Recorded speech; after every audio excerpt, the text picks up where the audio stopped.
Good evening, everyone, and welcome to the public board meeting of the HDSB. The date is February the 15th, 2023. Tonight, we have trustees and staff, both in person and online. We'll be using the Crestron system for voting and speaking, so please log in. Some other friendly reminders. Please be cognizant of the speaking order and wait for the chair or the vice chair to recognize you both in private and public session.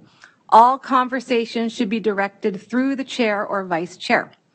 Once recognized, I'm asking that we be mindful of our comments or commitment to fulfill the business of the board in a respectful manner.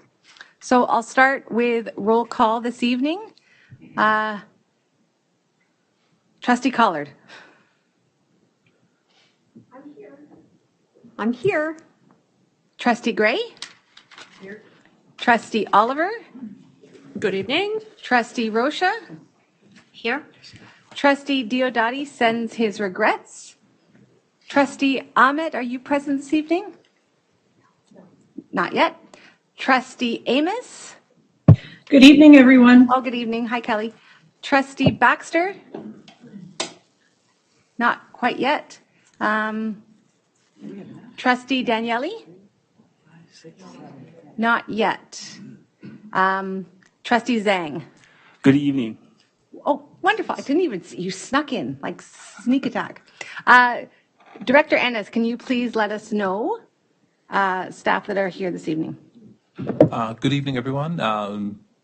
Many staff are in the room to support the meeting. Associate Director Salmini is joining us online.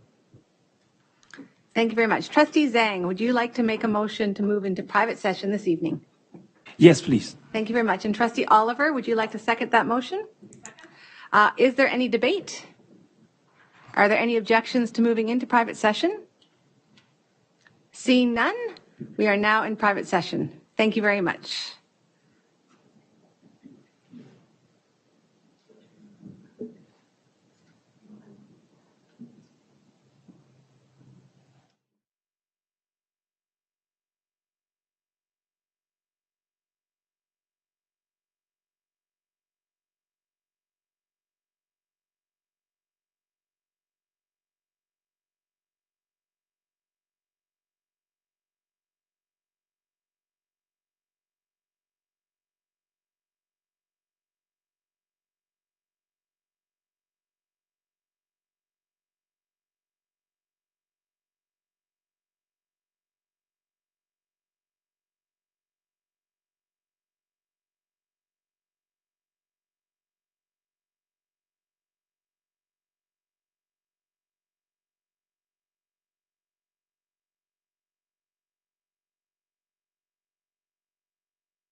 All for coming and welcome to the public meeting of the Halton District School Board. The date today is February the 15th, 2023. I would like to welcome our guests joining us this evening. Thank you all for coming. Before we begin, I would like to remind you all that conversations and respectful debates are hallmarks of our board.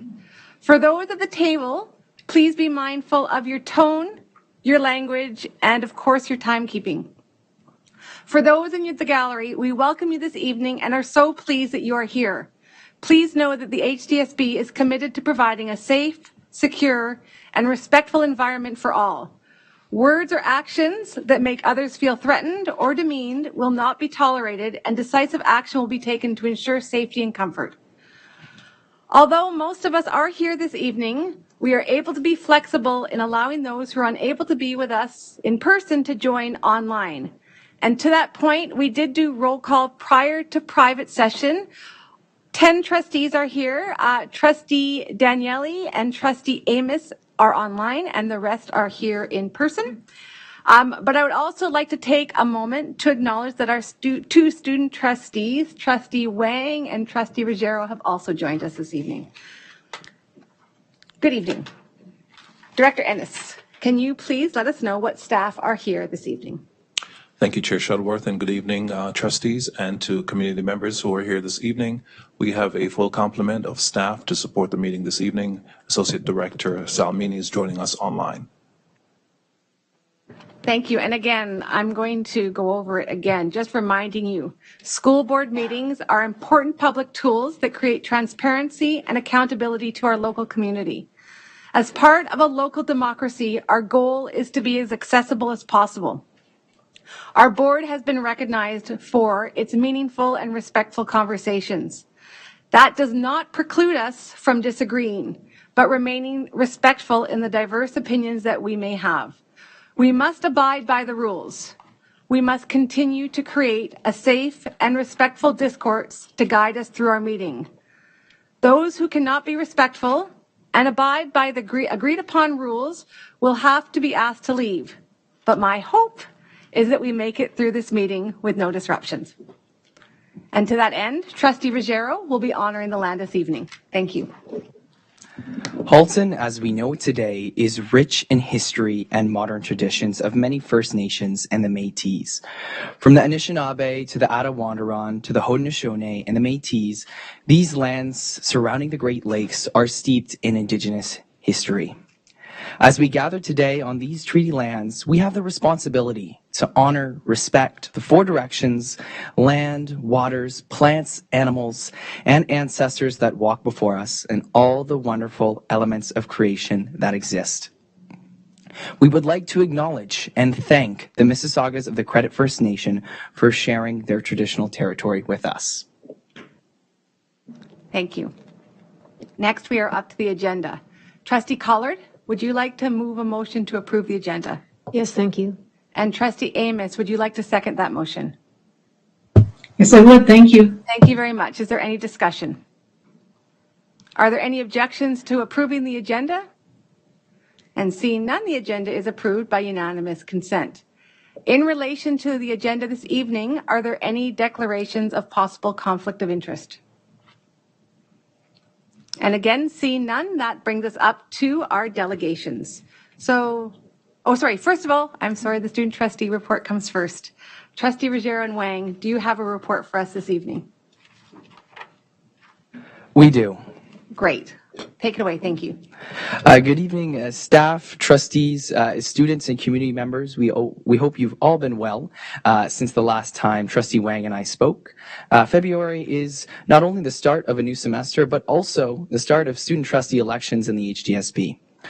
Trustee Wang and I have a lot on the go, whether that be our recent Student Senate meeting, our OSTA-ACO Board Council Conference, which is taking place tomorrow, our Physical Elections Pilot Project, the Mental Health Task Force, along with the Director Series. We look forward to updating the board on our plans for HDSB students. I'll pass it over to Trustee Wang.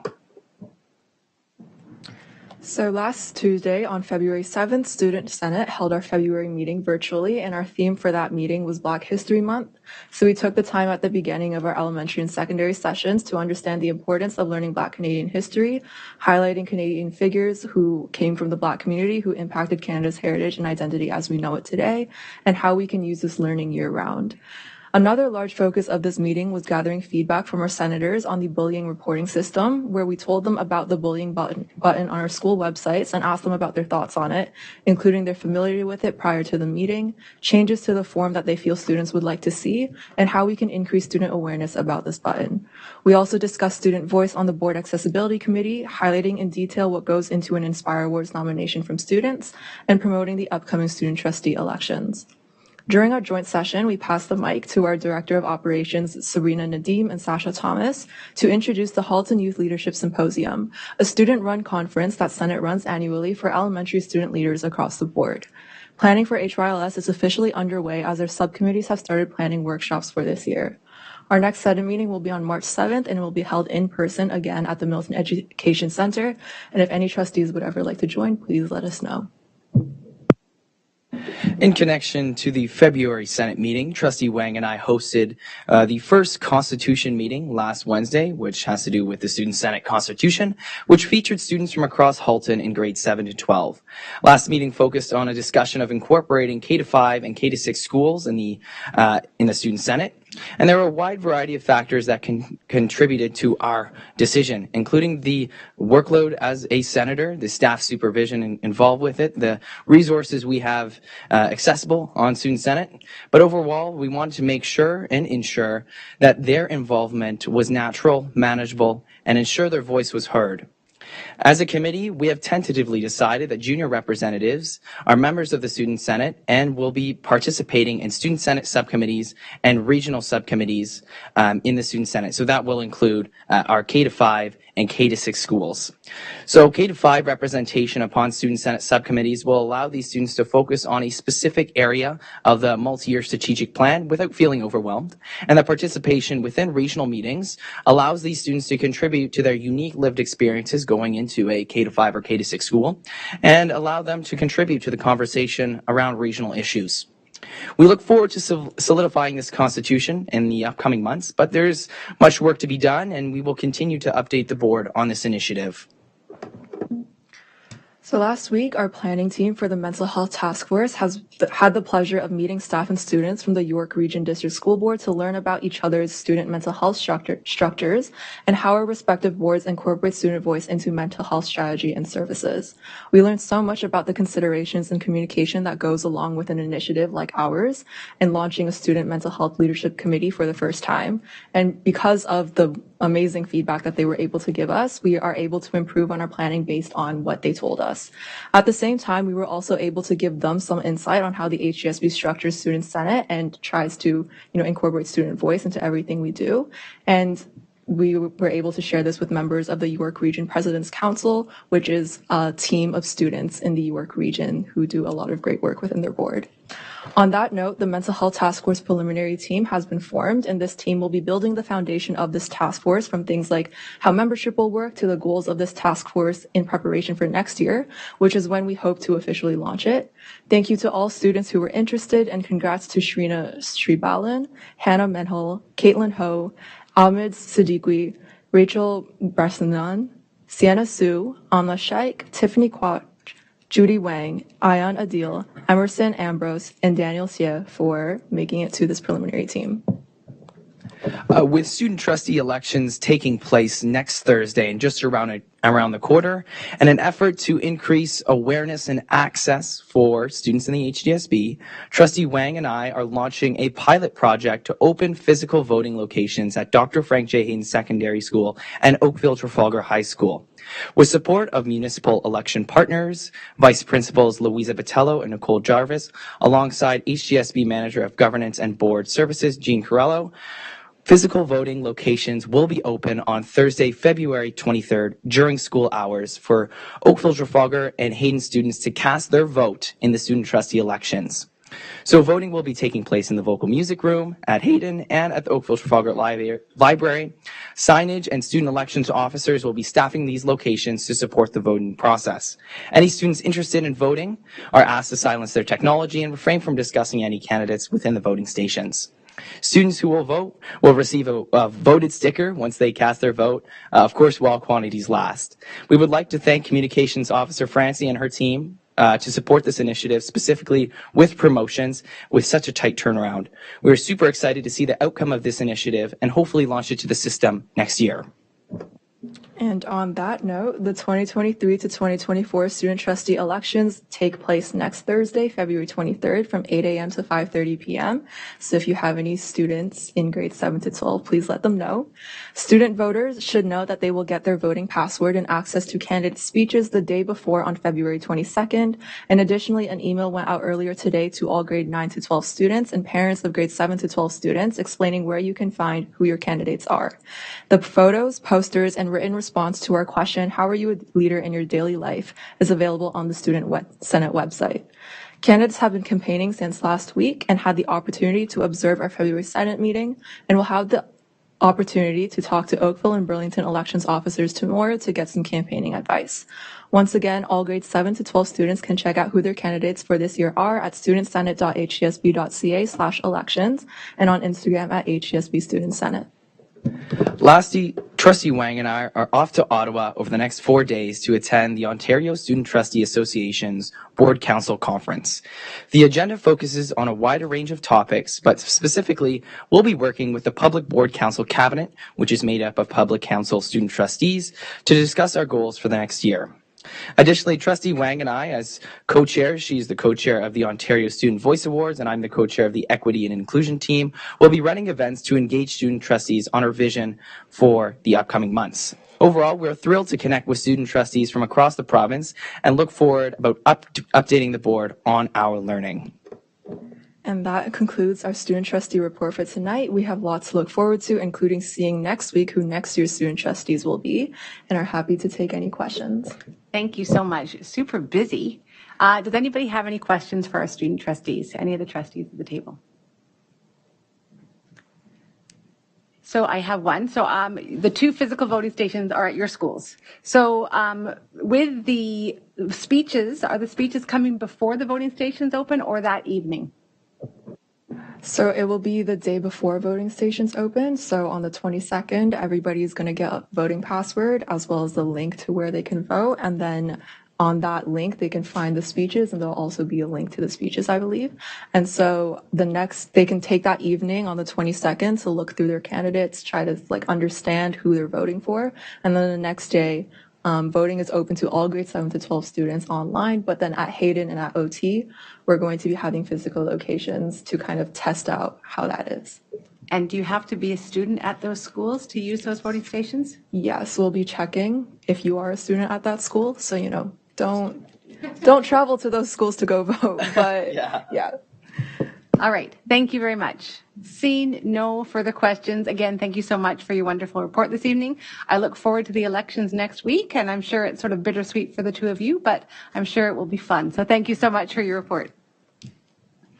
Okay, that brings us up to item 2.2, delegations. So we have 3 delegations this evening.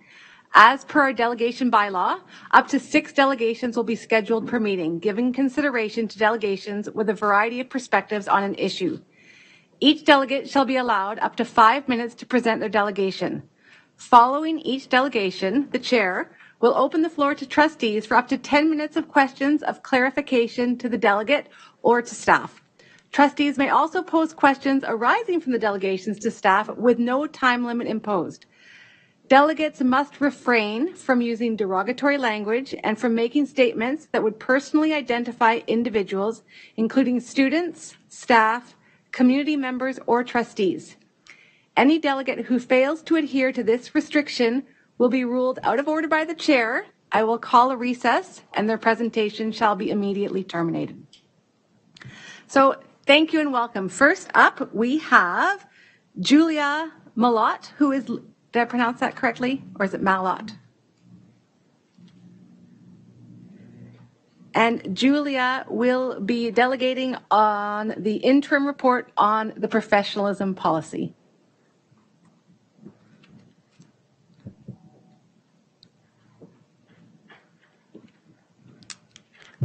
Thank you, Julia, and welcome. So as I mentioned, you're going to have 5 minutes.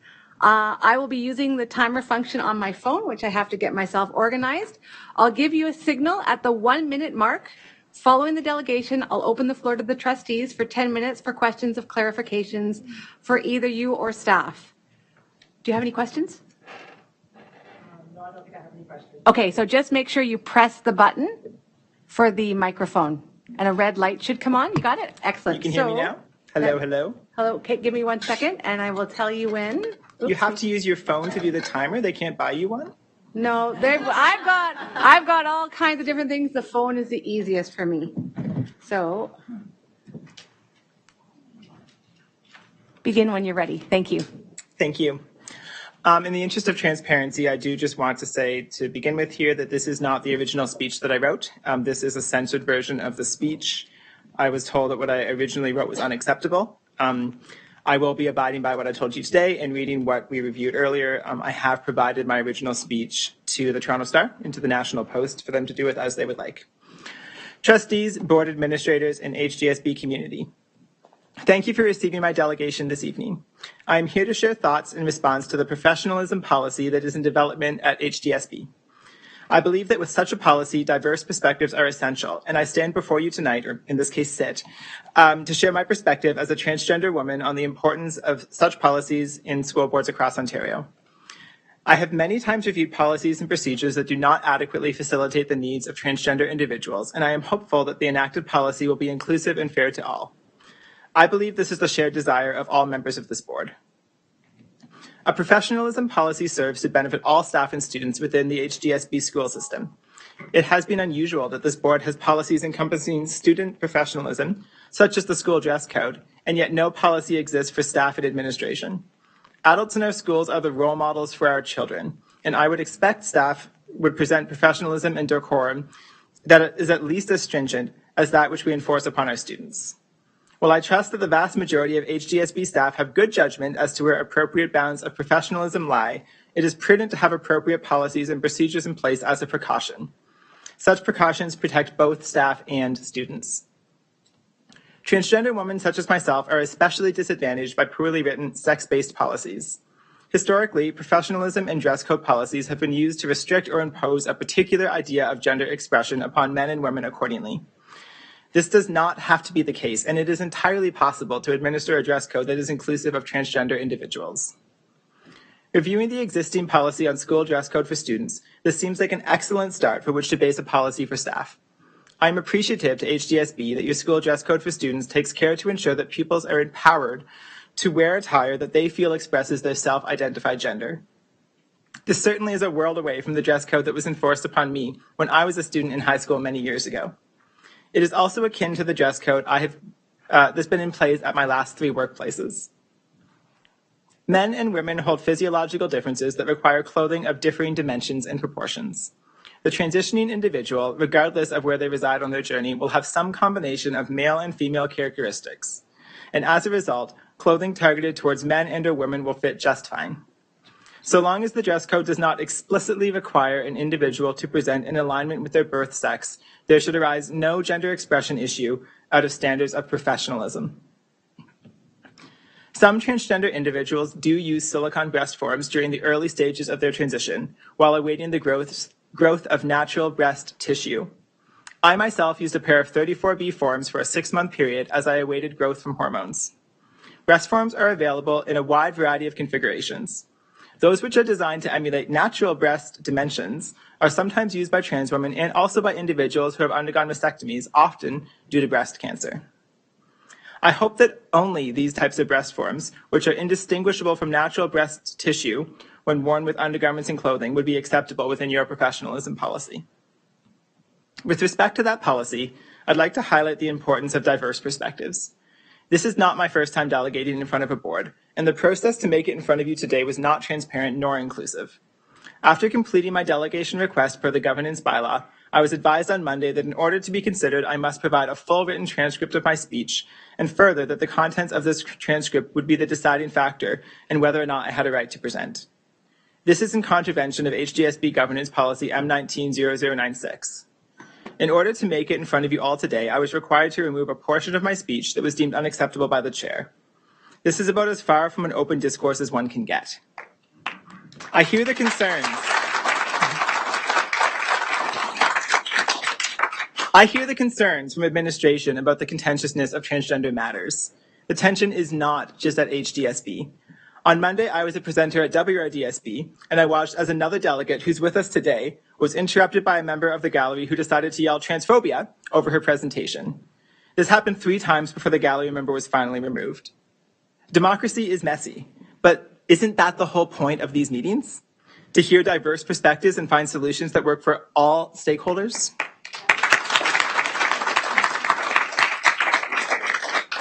To filter delegations based on what the administration wants to hear is antithetical to everything democracy stands for and leaves none of us better off. It will also result in a professionalism policy that is not representative of the needs of the WDSB students and staff. Sorry, I'm not used to saying whatever this board is. There's too many school boards. We're HDSB. That is the end of my presentation, though. Thank you very much. Thank you.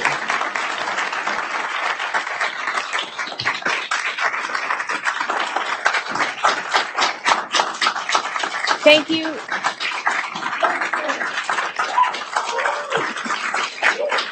Thank you very much.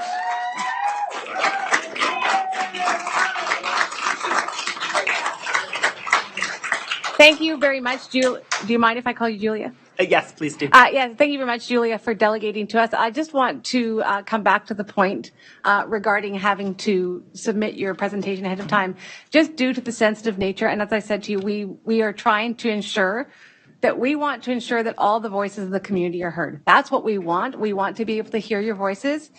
If there are pieces within that, order, please. Order, please. Thank you. I will have to ask you to leave if you're going to continue to disrupt the meeting. So that is your warning. Next time you'll be out. Just telling you. So thank you very much, Julia. We do really appreciate hearing you. We wanted to hear you, and that was why I asked you to alter your presentation a little bit. Your original presentation will be shared with all of the trustees as well as the staff at the board, and we really thank you for your perspective. Does anybody have any questions? Trustee Collard. Thank you. Through you, Madam Chair. Thank you very much for this presentation this evening. I appreciate it very much, and my hopes align with yours that our professionalism policy will respect the rights of all to appear in the gender of their choice. Thank you very much for coming tonight. Thank you.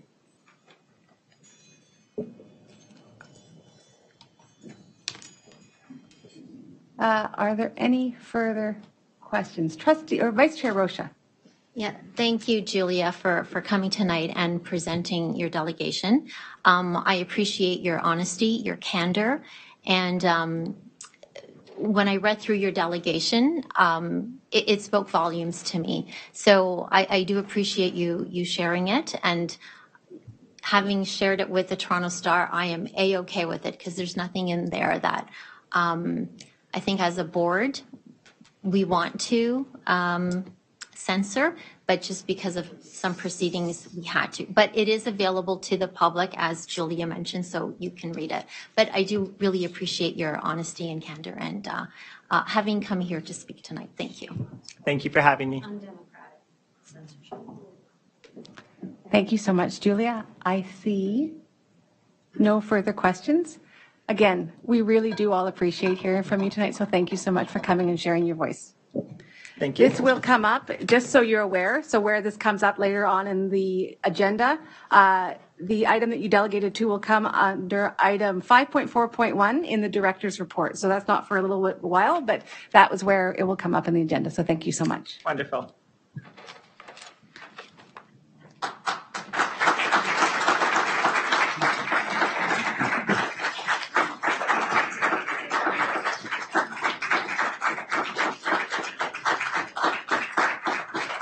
All right. Thank you very much. Next up, we have Rishi Bandhu, who is delegating on the topic of board's consultation obligations with respect to policy developments. Welcome, Rishi. I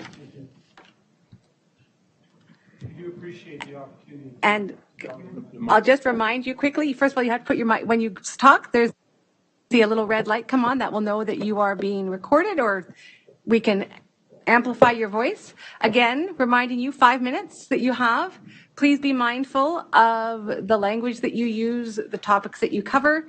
I will give you the signal at 1 minute if you are getting close to the end and following the delegation. Again, as always, I will open the floor to trustees for 10 minutes for questions of clarification. 1 minute, and when you are ready, you can let me know and you can start. I'm ready. Thank you for the opportunity to delegate tonight. I have 5 key points that I would like to make today, largely centered on the role of school council. Number 1, the HDSB is accountable to the parents through school councils. Section 2 of Regulation 61200, the purpose of school council is to enhance the accountability of the educational system to parents through their active participation. You are the educational system. School council is a check and a balance. Unions are a check and a balance. Checks and balance exist in any system of governance to remedy intended and unintended abuses of power. Number 2, school council is independent of the board. There have been repeated comments from board members that they will continue to attend council meetings and interject, including to call order. The board does not call order at a council meeting. The elected chair does that. The composition of council under section 3.1 of the regulation includes teachers, a staff member, the principal, but it excludes board members and employees. Section 3.6 of regulation 612 prohibits members of a board from being a member of council. This provision exists for a reason. Council operates independently of the board, reinforcing the idea that council operates as a check and a balance. Number 3, there is no restriction on the scope of school council's advisory capacity. Section 20 of Regulation 61200 provides that school council may advise the principal or the school or the board on any matter. I repeat, any matter. I've seen statements from this board that school council can advise on certain matters or matters within its jurisdiction, and not with respect to employees. There is no basis for that. You cannot prevent parents from issuing feedback or recommendations with respect to their own children. Now,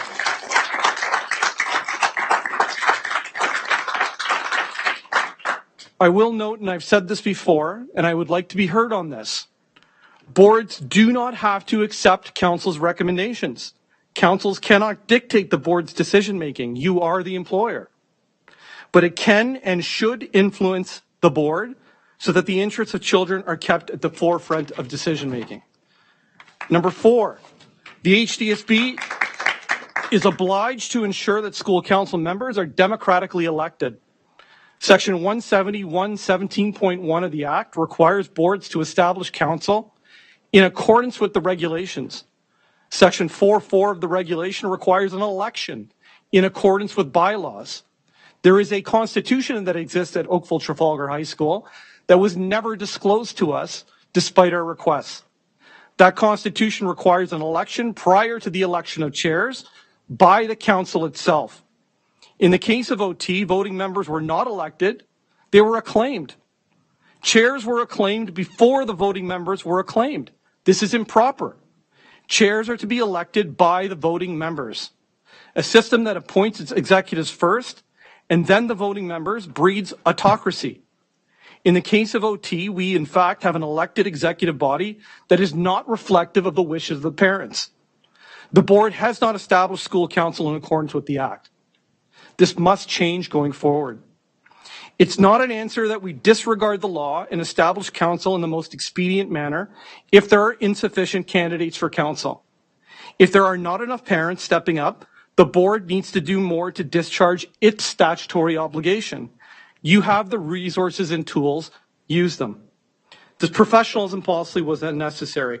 all you needed to do was affirm the values and beliefs contained in the student dress code. That's all that was required. In November, you rejected a teacher dress code on the basis that it was unnecessary because the norms of the student dress code applied to the teachers. Why are we going through this process? It's unnecessary. All of this could have been avoided months ago by applying the student dress code. I would like an explanation as to why we're going through this. In conclusion, please stop disregarding your legal obligations. Most importantly, your primary fiduciary duty is to our children. All of your decisions should be guided by a concern for our children. If the union doesn't like it, they can grieve. Thank you, Rishi. An arbitrator decides the matter. Rishi, if you lose, we will support you. At least you're standing up for our children. Thank you, Rishi.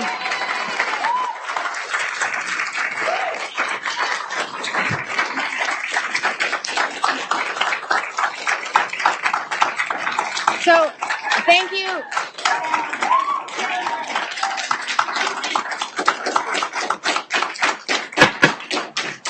Thank you so much, Rishi. So just to be aware that this is out of the scope of the trustees. So this would be something that you would take up with your parent, with your principal at your school. But we do have a question from Trustee Collard. Thank you. I don't actually have a question. I wanted to.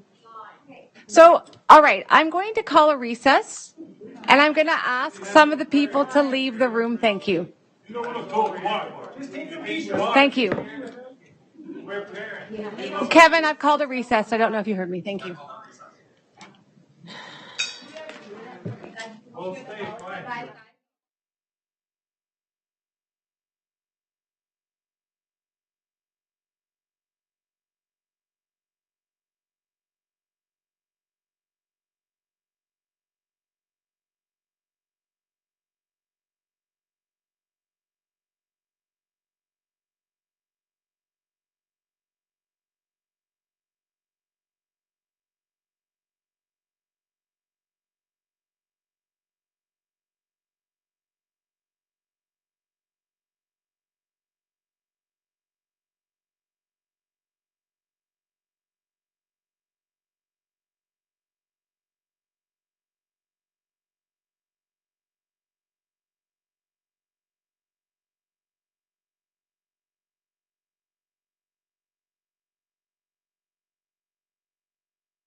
You had no question, or you did?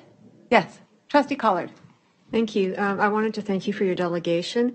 I'm unclear as to what happened when your school council was formed, but I have been a school council chair many, many years before becoming a trustee, and I'm very much aware that the elected members are the ones who choose the chair.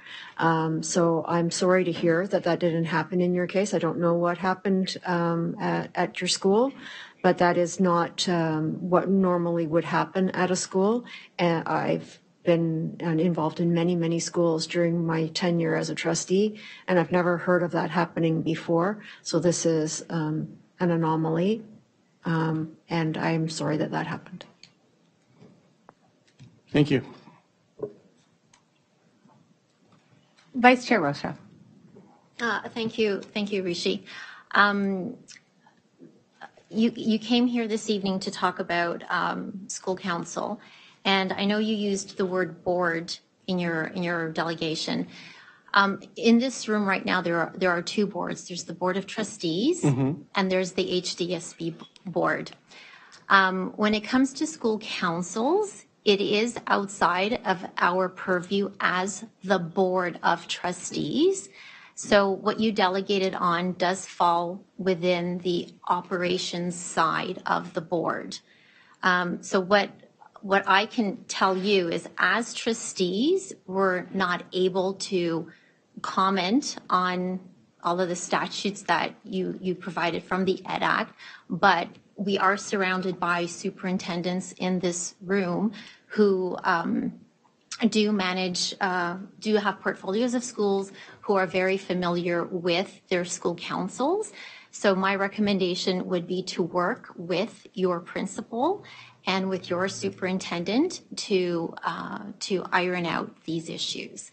I'd love to be able to help you, but that is outside of our scope as trustees. So, and to be clear, my message is for the Halton District School Board.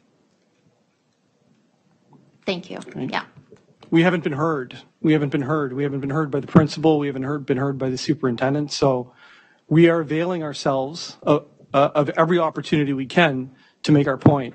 I've issued a number of letters. They don't get responded to, or they're responded to in a way that's not meaningful. So I appreciate the opportunity to come here and speak to all of you, to members of the board, Mr. Ennis, and we want to be heard. That's all that we're asking for. So maybe the process isn't quite appropriate for trustees, but we're going to avail ourselves of every opportunity that we can to be heard, and this was that opportunity. Okay. Thank you, Rishi. Thank you so much for coming. This is not on the agenda for this evening, so it doesn't really pertain to anything specifically, but again, you're welcome to stay for the rest of the meeting. There are items that are policies that come into play that might be of interest to you, but nothing specifically to the points that you were raised, but thank you so much for coming and sharing your view. Okay, thank you.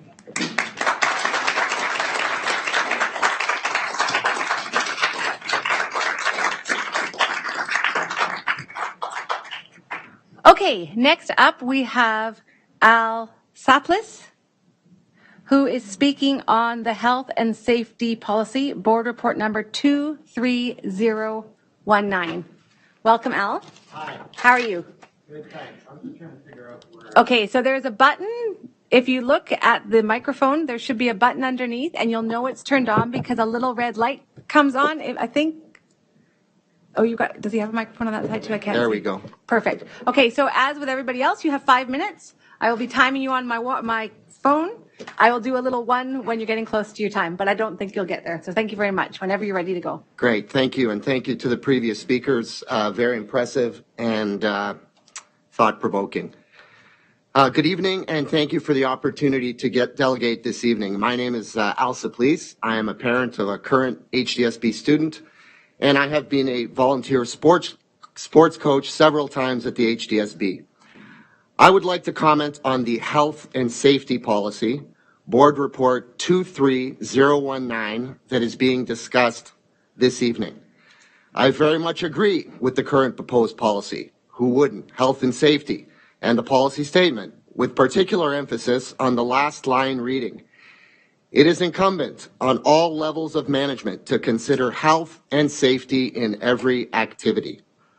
With regards to the stated principles that support this policy statement, however, I propose that the third principle related to physical and psychological health of the HDSB community be expanded or amended to include the following: that board management decisions, including HR policies that impact said health and safety goals, shall be informed by holistic discussions regarding possible negative impact of those decisions. To summarize, I express support for the draft health and safety policy and recommend that management, HR, and operational decisions be made through the lens of potential negative health and safety outcomes, such as bomb threats. Fleshing out consequences of said decisions should inform the board decision-making process to uphold and improve the board's culture and credibility. Thank you very much for your time. Thank you very much. Again, I'm going to open the floor. Do any trustees have questions for Mr. Saplis?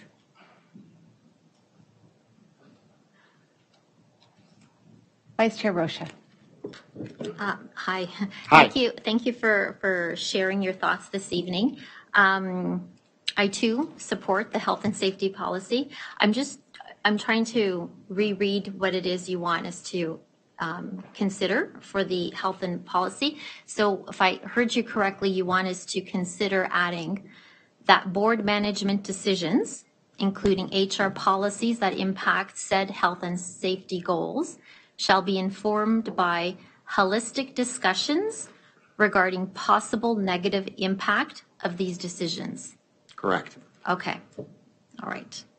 And I'm speaking particularly to the current events which have thrown this board into the international media and how we may have been able to avoid that through better decision making. All right, thank you. I will raise your suggestion during our discussion later this evening when we discuss the health and safety policy. Thank you. Thanks. So again, thank you so much for sharing. So your item will come up when we speak to item 4.2.1, which is the Employee Health and Safety Report, a little bit earlier in the agenda. Thank you so much for coming and sharing your positions with us. Thank you very much.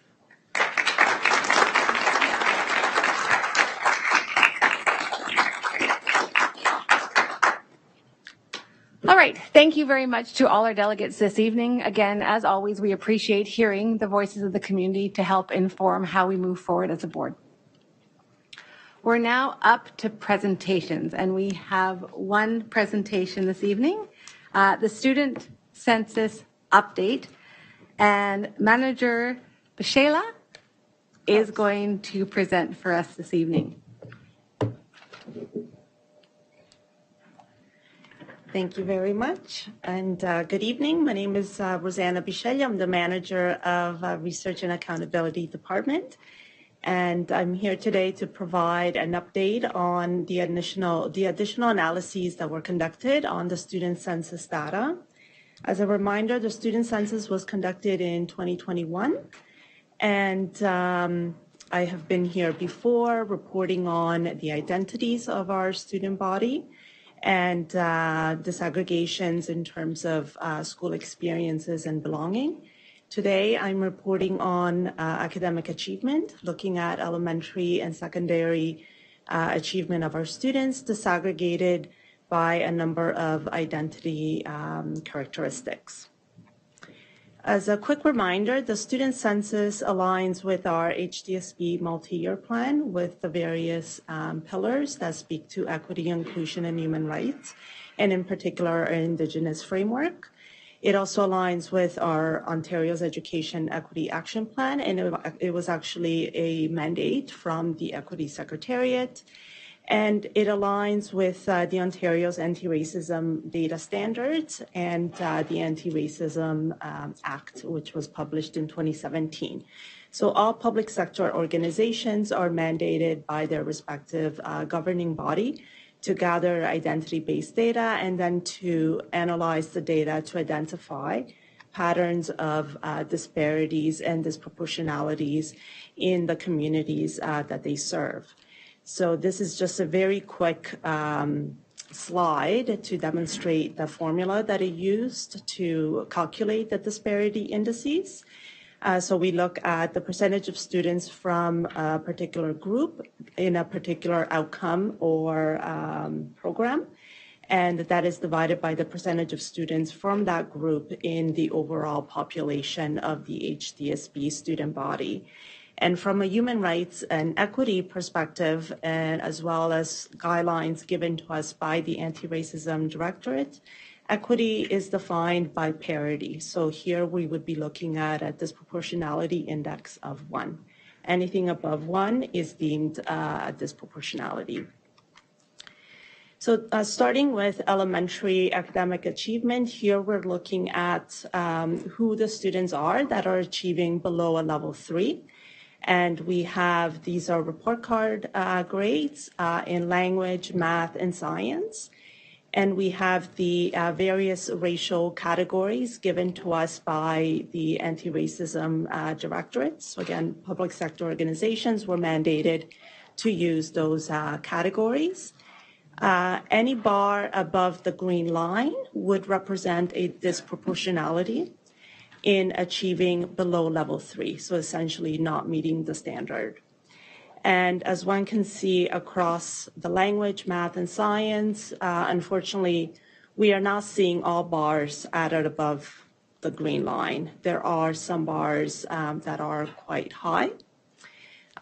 So for instance, when we're looking at language, we have our Indigenous students who are 1.66 times more likely to achieve below a level 3. We have our Black students that are 1.45 times more likely to achieve a below level 3, and so forth. So across the three domains, we do see areas of disparities and disproportionalities across racial categories. Next, we looked at gender identity, again, as defined by the Anti-Racism Directorate. Students could choose among a variety of gender categories. For the sake of the bars, we grouped gender non-binary students as gender diverse. And then we have girl, woman, and boy, men. And again, we see areas of disproportionalities with our gender diverse students being more likely to achieve below a level 3 in language, math, and science. And we also see some disproportionalities in students who identify as boy or man. When we look at sexual orientation, this was, again, a question that included a number of response options. Just, again, for sake of presentation, we have grouped those categories as sexual diverse. The green represents students who identify as straight and heterosexual. So for those students, they're actually quite at par. So relative to the proportion of students in the overall HDSB population, straight and heterosexual students are at par with what one would predict given their representation. But sexual diverse students are disproportionately achieving below level 3 in language, math, and science. And for sexual orientation, this question was asked for grade 7 and above in accordance with our curriculum documents. Next, we looked at our multilanguage learners who would have previously been defined as ELL or English language learners. That term has now been switched with MLL or multilanguage learners, and we're seeing some disparities there as well, with students who are learning English being 1.5 times more likely to achieve below level 3 in language and math, and 1.33 times more likely to perform below level 3 in science than what their overall population would predict. Next, we have students with an individual education plan, whether that is gifted or identified or non-identified. And here again, we're seeing some areas of disproportionalities in all domains, so language, math, and science, and about 2 times more likely to essentially perform below level 3. Next, we looked at secondary credit accumulation, and here were the disparity indices indicate students were less likely to have sufficient credits to be on track to graduate. And that was defined by the very specific grade that students were in. So we looked at grade 9, grade 10, grade 11, and grade 12, and looked at whether they had achieved the required number of credits that would put them on a path to graduate by grade 12. And we see similar patterns of disparities with our Indigenous students being 2 times more likely almost to not have sufficient credits to be on track to graduate, our Black students as well, Middle Eastern and Southeast Asian students. Likewise, for gender diverse, 1.43 times more likely to not have sufficient credits to be on track to graduate, followed by students who identify as boy and men. And similar to our elementary students, sexual diverse students are 1.5 times more likely to not have sufficient credits to graduate. Similar to our multi-language learners, 1.5 times more likely. And similar to elementary or students with an IEP are 2.2 times more likely to not have sufficient credits to graduate on time. So in terms of our next steps, there are a number of ongoing initiatives and priorities that the board is involved in to address these disparities. We have a student census data committee that is looking at the programs and the strategies available to support schools and students to help us further understand the areas of disparities and to address the systemic gaps that exist. Through the Human Rights, Indigenous Education and Equity Department, there's a lot of ongoing staff professional development that is happening to help staff better understand their student population and how to best support every single student. And as a board, we'll continue to monitor the student experiences and outcomes. So these findings will be available as the other findings have been already shared on the public website, HDSB Student and Staff Census. And I'd be happy to take any questions you might have. Thank you very much. Does anybody have any questions? Trustee Gray.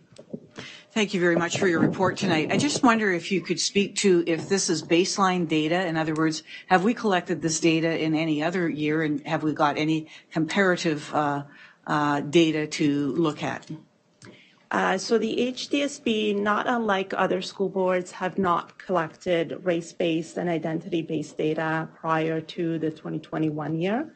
So this is, in particular, the disparity indices. This would be our very first set of data available to us.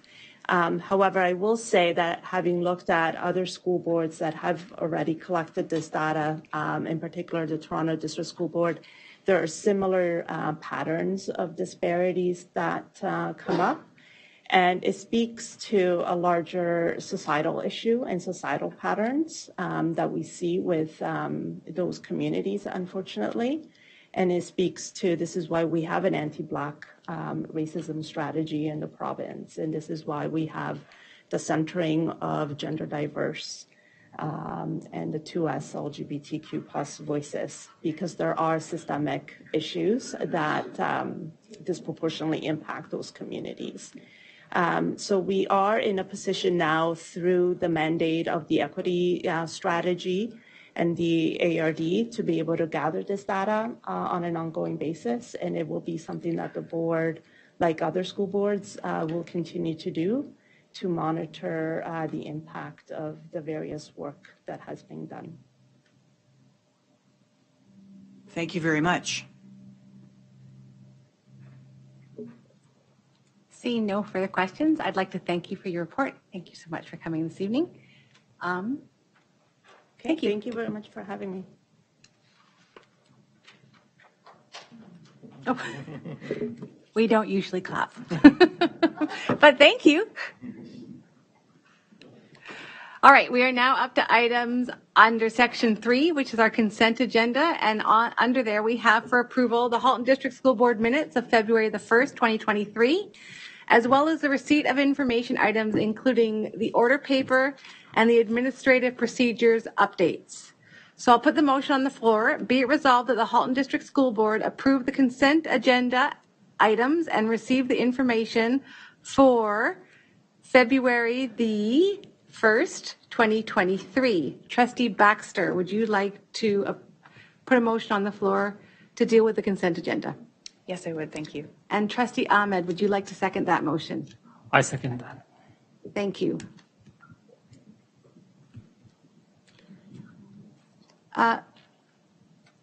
Trustee Collard. Thank you. Yes, I would like to pull the order paper, please. Okay, so the order paper is being pulled. Are there any other items that need to be pulled for discussion? Seeing none, go ahead, Trustee Collard. Thank you. As discussed at our last meeting, M220187 commits us to spending up to $15,000 plus HST on communication professional development. And this particular piece of work was not done through an RFP process and may not be exactly what we need at this point in time, because when this was requested, we were in a different stage of things and looking for a different package. The survey that was sent out about a month ago did ask about communications, and there is an interest in PD on communications, but not specifically in this regard. So the Professional Development Standing Committee met on Monday and decided that we would like to make a motion to rescind this and to do some further work to determine exactly what it is that trustees would like, and then put an RFP out if we intend to spend any more than $10,000, which we don't normally do. So that would be my motion, is that we rescind M220187.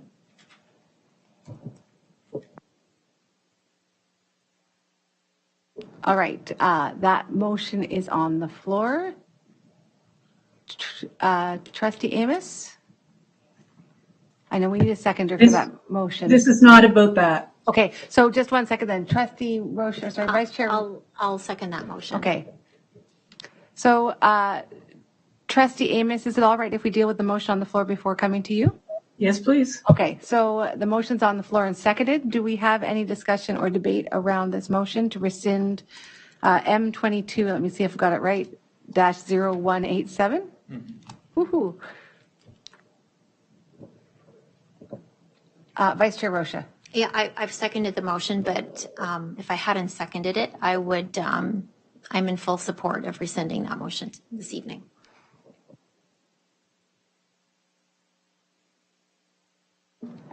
Is there any further discussion? Trustee Gray? Yeah, just a point of clarification. I wonder if Trustee Collard could speak to when she thought more information would come through to the board in conjunction with this motion that we're taking, potentially defeating tonight. Yes, thank you. Through you to the chair, or through the chair to Trustee Gray. The committee has committed to meeting next week to discuss this further. We would plan to bring something, either another survey that drills down and determines exactly what it is that trustees are looking for with respect to communications, or to bring a report to committee of the whole to have further discussion, so that we are sure that we know what it is that trustees want, and that we are able to deliver exactly what trustees want, and hopefully at a price much less than $15,000. Thank you. All right, so seeing no, so there's people on the list, but I think they're all old. So.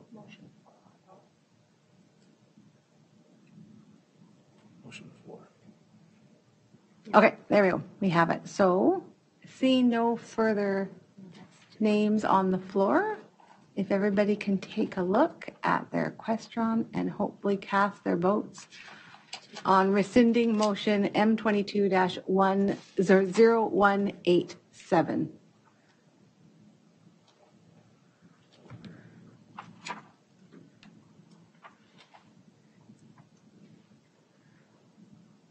Thank you very much, and that passes unanimously.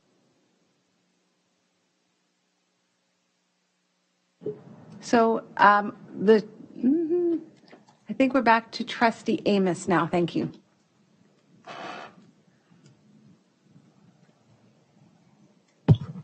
Thank you.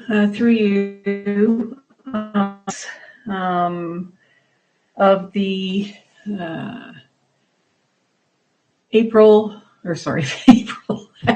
I'm not feeling well, so my brain's not totally connected. So for the minutes of the last meeting, I believe that in some of the later votes, Trustee Zhang was missed in 3.1 and 5.3. I believe he was there because I remember him being there, but for some reason he's just been missed in the actual voting when everyone has been named. So I just wanted to bring that to everyone. Thank you. General Manager Carrillo will make the adjustments to the minutes. Thank you. Trustee Gray.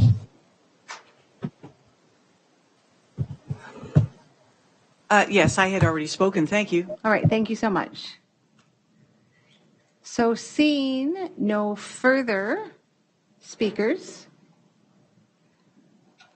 I would like to know, so again, Trustee Baxter, we've moved the consent. Are there any objections to approving the consent agenda as amended?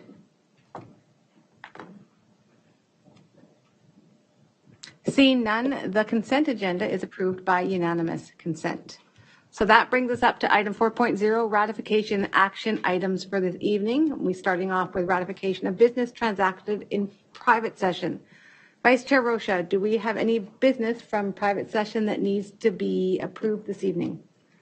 No, we don't. All right, thank you very much.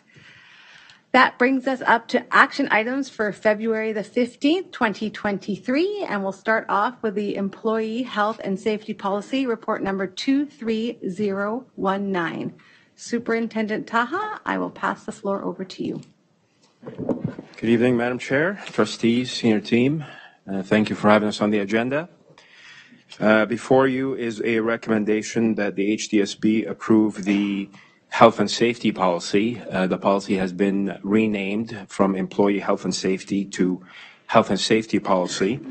And also the recommendation also recommends that the companion definitions also be approved, and the policy and procedure definitions list to be amended as well as the policy and procedure framework accordingly. Again, as I pointed out, the policy has been named from Employee Health and Safety Policy to Health and Safety. As you will see in the principles section, this document applies to not just employees, it also applies to volunteers, visitors, and trustees. This policy document outlines the what it is that we stand for and the why. The principles in this policy outline the why of a policy statement. In particular, our commitment to the psychological and physical well-being of staff, visitors, trustees, and obviously students, which we will also develop a companion policy as recommended by legal. The two policies must exist in two separate documents. And also an amendment also to this final version of this policy is our commitment and our ongoing partnership and cooperation with local and provincial public health authorities and other agencies in promoting and maintaining safe and healthy learning and working environments. With that, I can pass it over to you. And again, this policy has been submitted to legal for review, and it stands before you in its final state or somewhat final state after legal review. Thank you. Thank you very much. Vice Chair Rocha. Thank you. Thank you so much for bringing this for second viewing.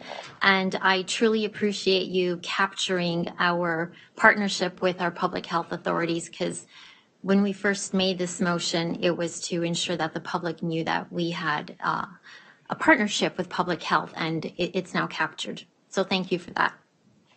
This evening, we did hear a delegation who made a suggestion to add, let me just make sure I get this right. Okay, they suggested that the third principle be expanded or amended to include additional wording. I believe you do have the additional wording. Can you speak to the possibility of expanding or amending that third principle in the policy? Thank you, Vice Chair Rocha. Through you, Madam Chair, to Vice Chair Rocha and trustees. Yes, I do agree with Mr. Saplis's statement that the decisions that impact the health and safety of an organization ought to be decisions that are holistically considered. This policy, as you can see in the policy document, is anchored and references a multitude of employment-related statutes and policies and procedures that exist. It really underscores the complexity of health and safety in an organization as massive as ours. Obviously, the health and safety of employees in this case is enshrined in the Occupational Health and Safety Act, as well as the Human Rights Code. So the psychological safety, well-being of staff is in the Occupational Health and Safety Act and the Human Rights Code. We know that the Human Rights Code takes primacy over a multitude of statutes.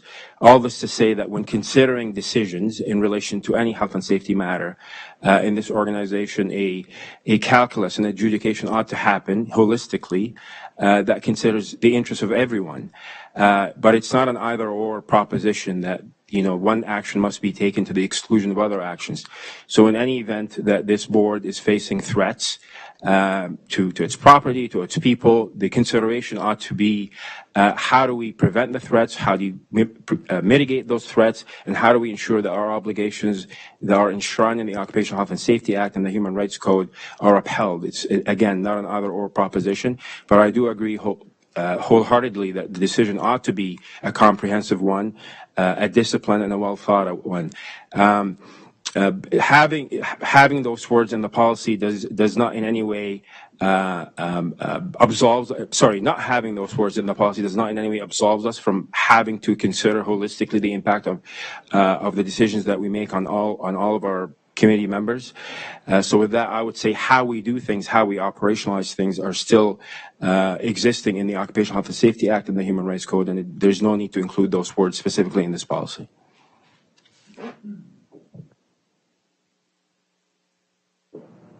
Trustee Collard.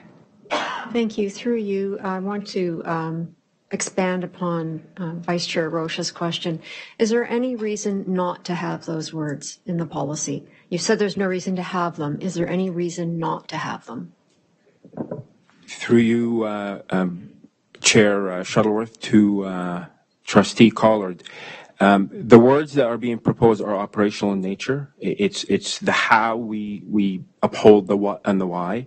So a companion administrative procedure may include such statements that in any decision that we make, in any policy that we draft, a variety of considerations ought to be considered, such as terms and conditions of employment, collective agreements, statutes. So I see the word suggested by Mr. Saplis as important but operational in nature and could be considered for an AP amendment versus a policy amendment. Right. May I follow up? So normally when we request a policy, an AP or an administrative procedure would follow. Will there be an administrative procedure following the acceptance of this policy? And if so, would you consider adding those words to an administrative procedure? Through you, Madam Chair, to Trustee Collard, the short answer is yes.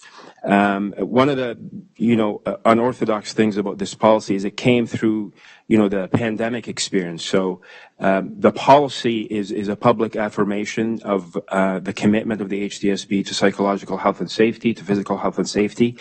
But not having the policy does not in any way absolves us from these obligations. We have existing administrative procedures that marry into this policy, so it almost took a backwards approach.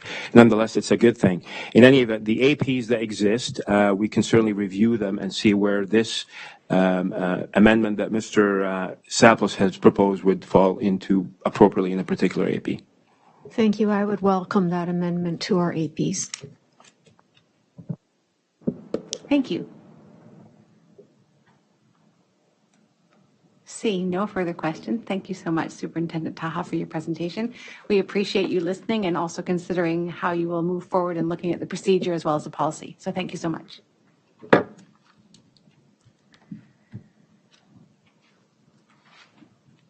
All right, so I am now going to put the motion on the floor. Be it resolved that the Halton District School Board approve the Employee Health and Safety Policy appended to Report 23019 as Appendix A, and be it further resolved that the policy and the procedure definitions listed appended to Report 23019 as Appendix B be appended to the policy and procedure framework.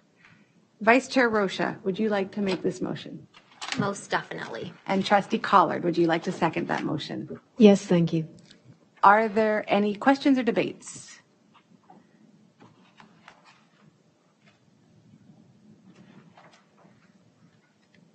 Seeing none, if everybody can please cast their votes. Thank you so much.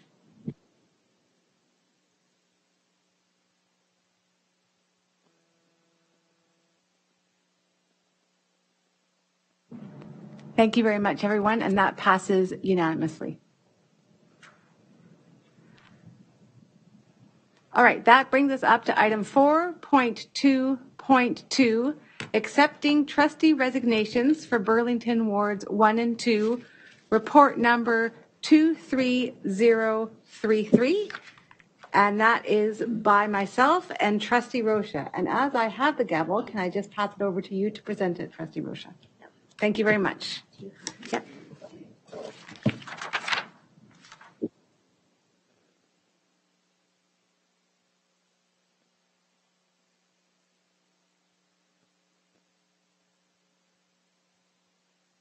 So I'll start with this. So during the week, we had some news from the trustee who represents wards 1 and 2 that he will not be able to continue to fulfill his role as trustee, and he's asked for us to accept his resignation.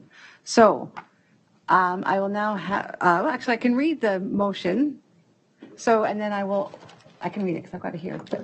So be it resolved that the board accept the resignation of trustee Matthew Diodati effective immediately, and we thank him for his contribution to the organization. Be it resolved that the Halton District School Board declare the position of the trustee for Burlington Wards 1 and 2 vacant, effective immediately. Trustee Oliver, would you like to make that motion? I will make that motion. Thank you. Thank you very much. And Trustee Ahmed, would you like to second that? Yes, I do, please. Are there any questions or debate? Trustee Collard, or is that old?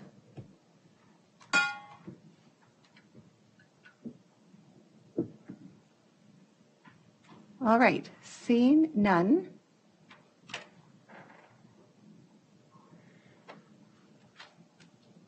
If everybody can please cast their votes.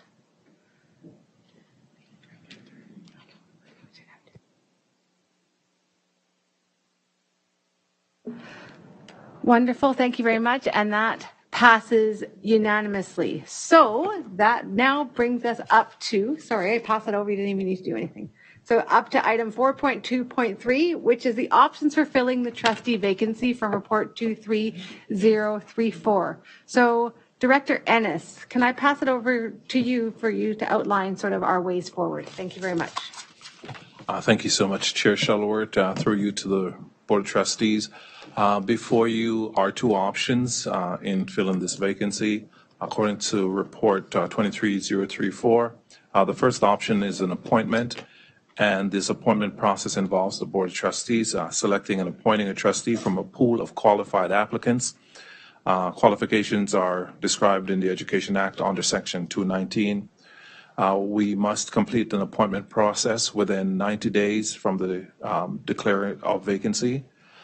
So this process is detailed in the filling a trustee vacancy governance procedure. So we would follow that. There are some advantages to this to an appointment, which is to minimize cost and allows the Board of Trustees control over the timing of filling the vacancy. The other option available to us is a by-election. And a by-election is a process where the vacancy is declared and is filled through an election through the Municipal Elections Act, Section 11, and the clerk of the local municipality would be responsible for conducting the election. The City of Burlington would then charge the board for delivering on such a by-election. And so these are the options before the Board of Trustees, and I conclude my report. Thank you very much. So as we go into a discussion around this decision that we're going to make, there are a couple of things that I want trustees to think about. So this is very early on in the term. So it's still almost a full term that needs to be completed.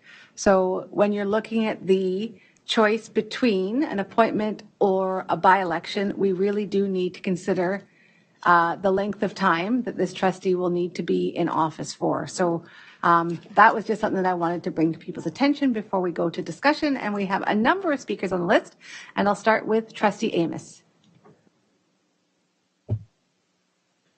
Thank you. Through you.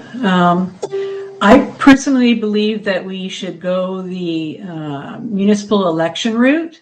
As you said, the candidate has only is going to be there for the next 3.5 years. And I feel we're in the process for us to make an appointment when the community really needs to have say. When we're into the last year or a little bit, I'm okay with doing that appointment process, but I really feel that the community needs to choose their representative. And while I know there will be some cost, unfortunately, I do believe that for the sake of democracy, that's part of what is going to have to happen. So anyways, that's my proposal. Thank you, Trustee Amos. Trustee Collard. Thank you. I appreciate the comments made by Trustee Amos. However, I believe an appointment process would put representation for wards 1 and 2 Burlington into place much more quickly. We have done the appointment process 3 times in the last 12 years, and each time we've been able to find a successful replacement within a month. The wards 1 and 2 Burlington deserve to have representation at this table, and I would prefer that they have that representation sooner rather than later. Also, that process is something that we have a procedure for, and so we know exactly how to roll that out, and it makes it a lot simpler for us to do that than to rely on external interventions by the City of Burlington in order to make that process come together, which could take up to 4 months. We would be then appointing a trustee at the end of the school year instead of partway through the school year. So spending $180,000 to wait 4 months doesn't seem like a good return on investment. Thank you. Trustee Gray. Thank you very much through the chair. I like what I hear from Trustee Collard in her concerns about the cost and the return for value. And I also recognize that in the next 3 to 4 months, we have numerous professional development happening for the trustees. And so to bring a trustee aboard 3 to 4 months from now, after all of this professional development, they would certainly stand to be behind the 8 ball. However, and as much as I cringe at the cost of $180,000, I do recognize that in a democracy that a local community should be given the opportunity to vote for its representative. I wonder, however, and you're going to think I'm waffling here tonight, my trustee colleagues, but I wonder if those that would run for an election would be the same group of people that would present themselves as part of the interview process here at the board. So I'm having a difficult time with this, especially with the time expediency, the professional development, the cost versus the democracy.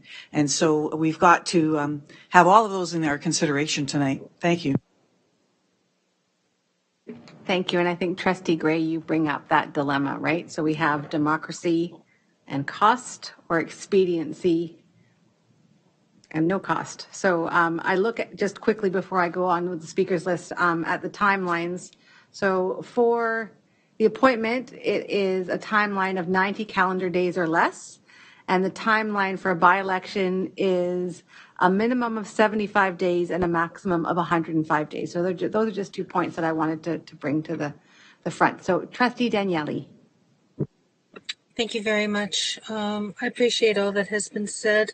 I've been a part of appointments 3 times now, and in almost every case, it's when there's been less than 4 months left of the term, not when we're barely 4 months in. And for me, that does make a difference. I do believe that the community should have the opportunity to choose their representative. Having been through it, you get people from all sorts of places, viable candidates, not viable candidates. But realistically, they will be representing a certain community, and that community should be given the opportunity to choose their representation. There's 45 months of a 48-month term left, and the difference between an appointment, which would happen within 90 days, and a by-election, which has a maximum of 105 days. So for the sake of 2 weeks, I don't believe we should take a community's choice away from them. We want them to have comfort and faith in their representative. And I believe that happens when they are given that opportunity to choose who represents them. I don't think it's for us to say that we know best who should be representing them. I believe that is their not only their opportunity, but it should be their right to choose their own democratically elected representation, especially when the difference could come down to nothing more than 2 weeks. That's my thinking. I would very much be opposed to an appointment, because to me that smacks of we know better than you. And I don't think any community, especially this particular community, I've had the opportunity, I'm sitting on the Aldershot boundary review at this moment, and had a chance to meet the number of people and hear a lot of the concerns that are coming forward from that community. And I do truly believe that they would be best served choosing their own representation rather than having it imposed on them. Thank you.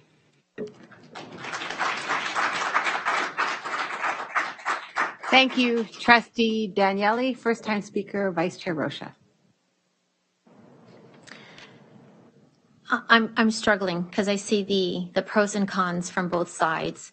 And seeing as how we were only provided with this report today, and seeing that there is a very large financial cost to one of the decisions, I'm looking to the trustees around the table if they would consider perhaps deferring this decision to the next board meeting, in the hopes that residents of those communities would want to delegate as to which option they would be open to.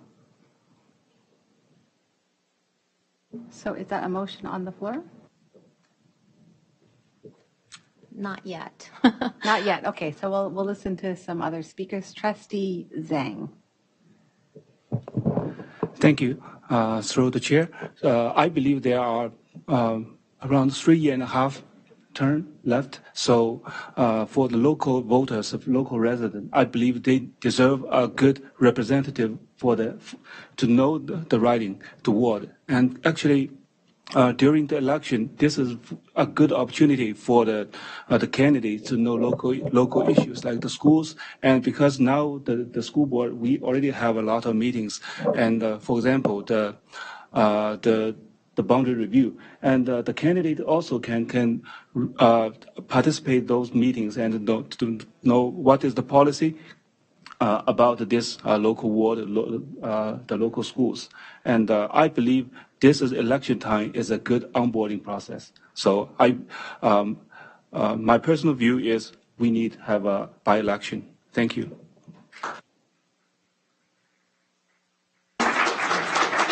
Trustee Collard.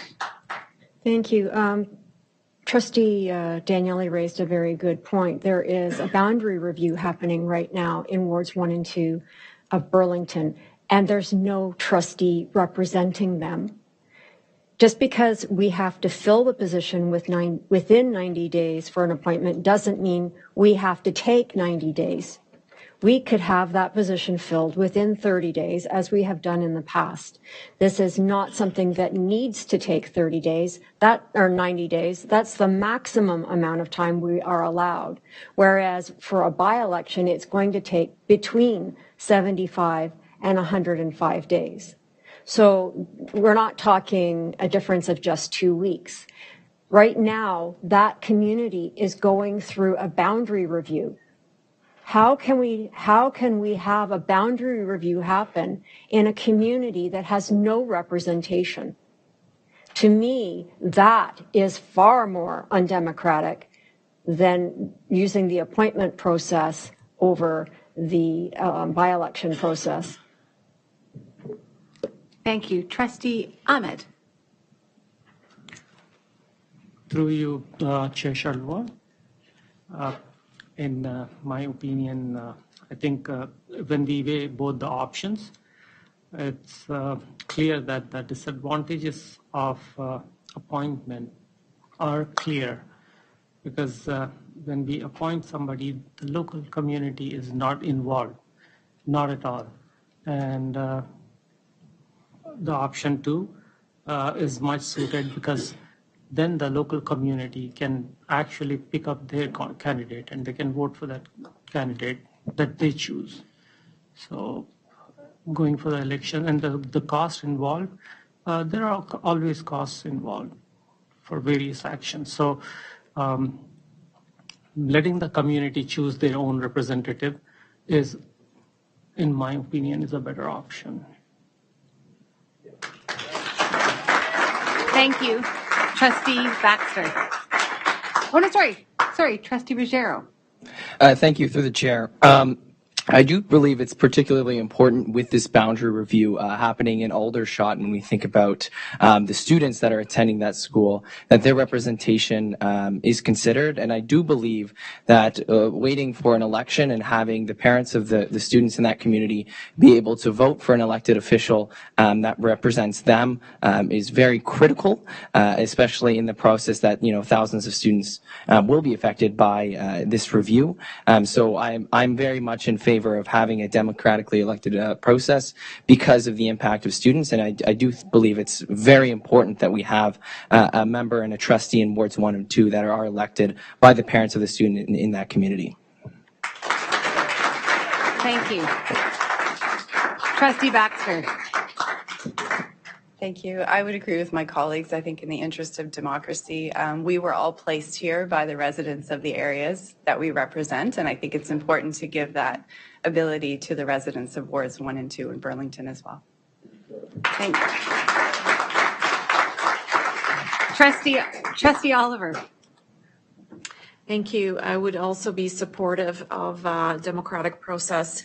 I do have a question because I understand the concerns around the boundary review that's taking place in the area. And Director, I'm wondering, would it be possible to put that on hold temporarily until a trustee is elected to represent that part of Burlington? I'm going to ask Superintendent Frankovich if he would just respond. Thank you to all trustees. The Boundary Review and the Boundary Review Steering Committee just had their final meeting earlier this week. And so we are bringing forward our report to Administrative Council on Tuesday with our recommended scenario for the students moving from Glenview to Maplehurst.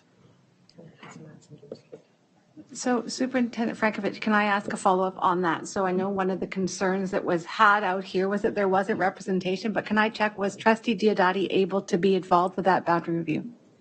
Yes, and the scenario, we had two scenarios at the final meeting to select from, and Trustee Diodati is supportive of the selection that was made. Great, thank you very much. Trustee Wang.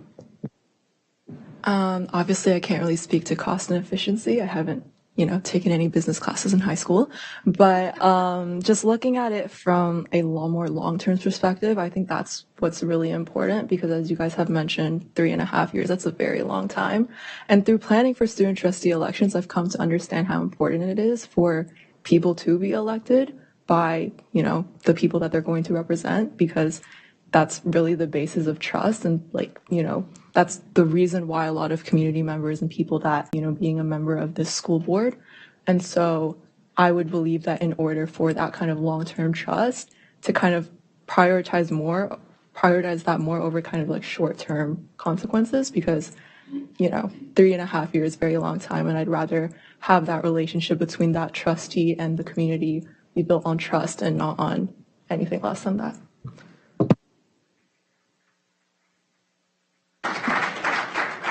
Thank you, Trustee Amos. Thank you. Through you. I just wanted to ask a question. Generally, when we do the boundary review process, there are two trustees involved. And I believe there's another trustee at the table who's been a part of this boundary review who would be able to represent the community. And I know that there would be other trustees in Burlington who would be quite willing to be open to being contacted to share the community's thoughts. So who the other trustee was on the Aldershot boundary review process, but I would love to hear from them, and because I believe they've been part of the process and they could be a contact for the community as well. Thank you, Trustee Amos. Trustee Daniele? Thank you very much. I am actually the out-of-area trustee that has been on that. I have been in contact with former trustee Diodati at the time, throughout the process and at the conclusion, and been very open to the community. I've been receiving emails since Monday's meeting, and I believe that we will see some delegations when it comes to the board on March 1st. But we are at the end of that boundary review process, so the timing is not as crucial as it could have been. And I do know there were many emails back and forth. Trustee Diodati was very inclusive in responding to everything that he could right up until the time of his resignation. So that representation has been there, and I have been there, and Superintendents Newton and Frankovich, along with Fred Thibault and Michelle Aguilar and Mitchell Gundy, have done an amazing job of coordinating all the incredible amount of input that's come in. So it has been a very fulsome boundary review. And I do believe we will hear from some delegates, and that will be part of the process. But I still stand by this community deserves to choose its own representation, and the boundary review, in my eyes, would not be a reason to differ from that, given that literally the boundary review report has been, I believe, written and is going to AC next week. So that's my thoughts. All right. Thank you, Trustee Daniele. So, Trustee Gray, are you just adding support to the by-election? Because if so, I think we've heard quite a bit, and I was just going to look at the question because I'm just conscious of time. Thank you. I just wanted clarification on where the funding would come from. So if you look at the option 2 on the motion, it says that the City of Burlington has provided a rough estimate, and that the board is required to reimburse the municipality for reasonable costs incurred to deliver the election. So, yeah, I wondered where in our board the funds would come to support that. I'll turn that to Director Ennis. Thank you so much. Through the chairman, I ask Superintendent Nagoy to speak to that. Thank you. For the chair to Trustee Gray, it will have to come from work contingency, or it could be considered to be partially covered through the prior term, trustee prior term, and contingency. So there's a couple of options. Okay, so from my sense, I'm going to read a motion, and we'll see if it passes. If not, I will then go to the second option, but I'm just getting a sense from what I've heard from the table. So be it resolved that the Halton District School Board select a by-election to fill the vacancy resulting from the trustee resignation of Matthew Diodati from the Halton District School Board. Be it further resolved that the Burlington City Clerk be advised that pursuant to Section 221, subsection 2 of the Ed Act, the Halton District School Board requires an election to be held to fill the vacancy resulting from the trustee resignation of Matthew Diodati from the Halton District School Board, and that the City Clerk be requested to conduct the by-election in a manner that minimizes costs while fulfilling the statutory provisions of the Municipal Elections Act. Trustee Baxter, would you like to make that motion? Yes, I would, please. And Trustee Zhang, would you like to second that? I second. All right. Is there any further debate?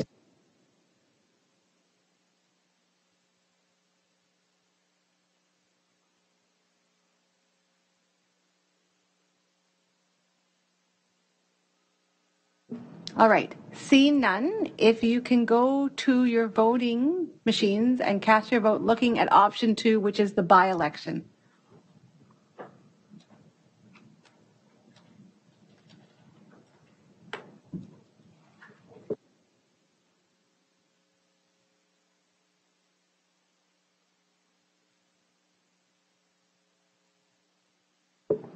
Thank you very much, and that carries unanimously. Thank you so much, everyone.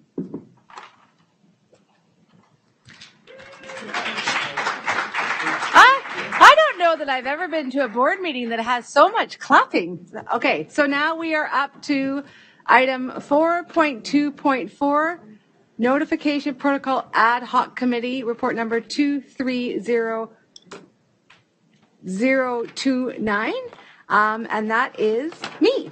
So I'm passing the gavel over to Vice Chair Rocha.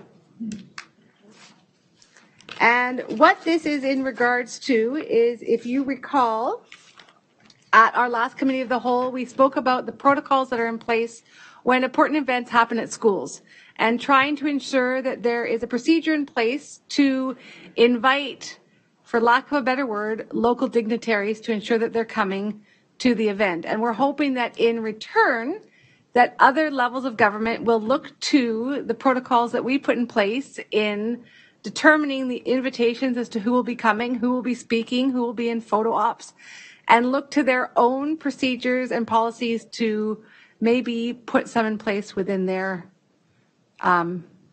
governments and levels of legislation as well. So with that, we will open the floor for any discussion.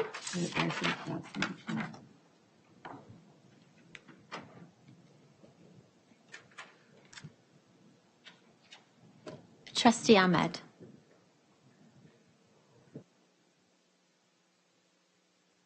If you've changed your mind, you can. Okay. Trustee Gray. Yes, thank you very much through the Vice Chair.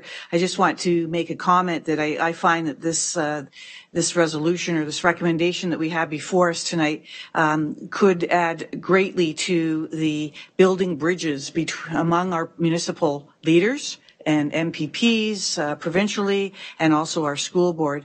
Not too long ago, we had an opportunity in Halton Hills, where I am the trustee, to have actually made a presentation to the mayor of the day and all of the councillors on the good work that's happening here in the Halton District School Board, and specific to Halton Hills. And that paid great dividends. And I think this motion, allowing us to foster that collaboration, speaks well to that, and I fully support this, and I think it's a great move forward. I look forward to the outcome of this committee, a member of which I am.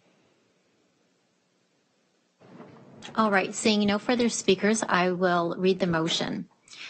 Be it resolved that in order to foster collaboration among elected officials serving the Halton community, that the Board of Trustees consider creating an ad hoc committee to develop a notification protocol that can be applied consistently for events and opportunities of shared interest, with a report back to the board by April 2023.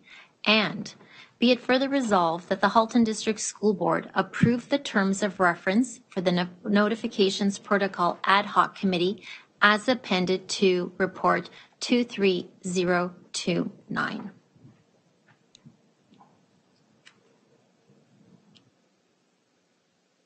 All right. Chair Shuttleworth, would you like to move this motion? I most definitely would. Thank you very much. And Trustee Gray, would you like to second this motion? Yes, I will. Okay.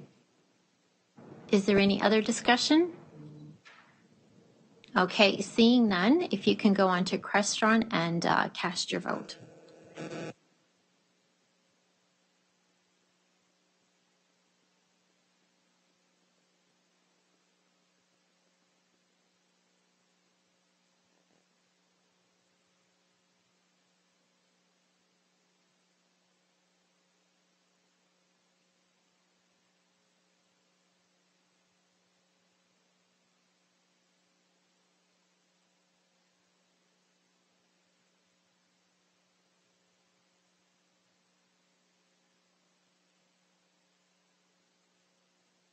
Okay, and that vote carries unanimously. Thank you, and I will pass the gavel back.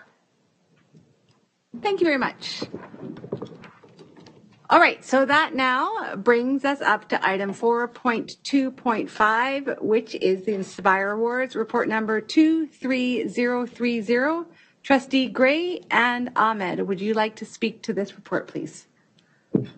Yes, we would. Thank you very much. On behalf of my co-chair, Trustee Ahmed, this report comes to you tonight with regards to the Inspire Awards. As everyone in the room would likely know, the Inspire Awards recognize staff, students, volunteers from across the system who have supported students and contributed to their achievement and well-being in an exemplary way. The Inspire Awards reflect the board's commitment to equity and are inclusive of all stakeholders. And we contribute to this process every month at the beginning of the month at our first board meeting, where we award the Inspire Awards. During the period of COVID, when all of the board meetings were online, these awards were announced and the individuals were recognized in that they received their awards. We have in recent times found our way through to now being in person, and we're so very, very pleased that the number of nominees has grown. And in reference to all of the wonderful things that are happening here, we so enjoy being able to recognize these large number of nominees. However, it does cause us to take time to review our current process of distributing these awards, whether that they be in the school as per the request of the recipient, or whether they be here right in front of the board at our first meeting of the board each month. And so as a result, recently we decided to create an ad hoc committee that would review our current process with the view towards looking at how presentations take place, looking at how we could do this in a manner that if we were to change anything, that we would still be honoring each and every individual recipient here in the board. That ad hoc committee has been created. We have the trustees on it already, and we will be meeting in due course to bring a report back to the board. So the background, rationale, and the multi-year plan alignment, as well as the terms of reference for this ad hoc committee, are part of tonight's report. And I ask for your support of this report as it sits before you. Thank you. Trustee Ahmed, would you have anything to add to this? No, you did a wonderful job. Thank you very much, Trustee Gray. Thank you. Thank you so much. So I'll read the motion. So be it resolved that an ad hoc committee be struck to review the board recognition program, aka the Inspire Awards, and develop recommendations focused on award presentations and any other items identified by the members of the Board of Trustees and report to the board by March 22nd, 2023. Be it further resolved that the Halton District School Board approve the terms of reference for the ad hoc committee appended to report 23030. Trustee Gray, would you like to make a motion or move that motion? Yes, I would. Thank you. And Trustee Ahmed, would you like to second that? Yes, I do. Thank you very much. Is there any debate?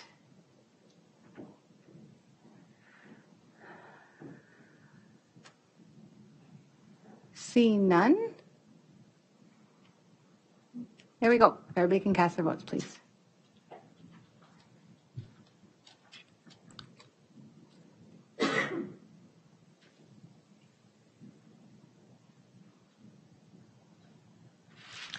Thank you very much, and that carries unanimously. All right, and that brings us up to item 4.2.c, Director's Performance Review 360 Facilitator, report number 23028. Trustee Collard and Trustee Gray, would you like to speak to this, please? Yes, thank you. I would like to just bring forward the recommendation. As it is noted, all the information is in the report. If anyone has any questions, please feel free to ask. Okay, I will put the motion on the floor. Be it resolved that the Board of Trustees work with staff through the Director's Office, use an RFP process to engage a facilitator to guide the DPR 360 process. Trustee Collard, would you like to move this motion? Yes, thank you. And Trustee Gray, would you like to second that motion? Yes, I would. Thank you. Thank you very much. Is there any debate?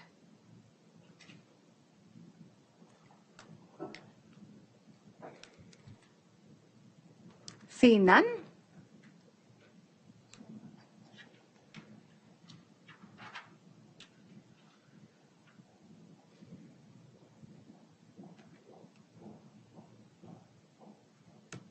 All right, if you can please cast your votes.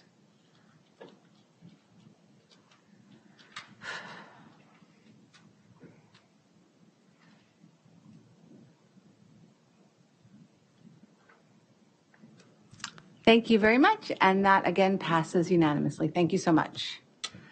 All right. All right, we are up to communications to the board, and I think for comfort, we'll just take a 5-minute recess just to stretch. So we will come back at 9. Well, it says 9:25 on that, but on my clock, it'll be 9:27. So we'll see you in 5 minutes.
Item 5.0, communication from the board for action for March 2nd, 2023. So there are some items that come to the board that we are given a week to think about and come back to vote for at the next board meeting in 2 weeks' time.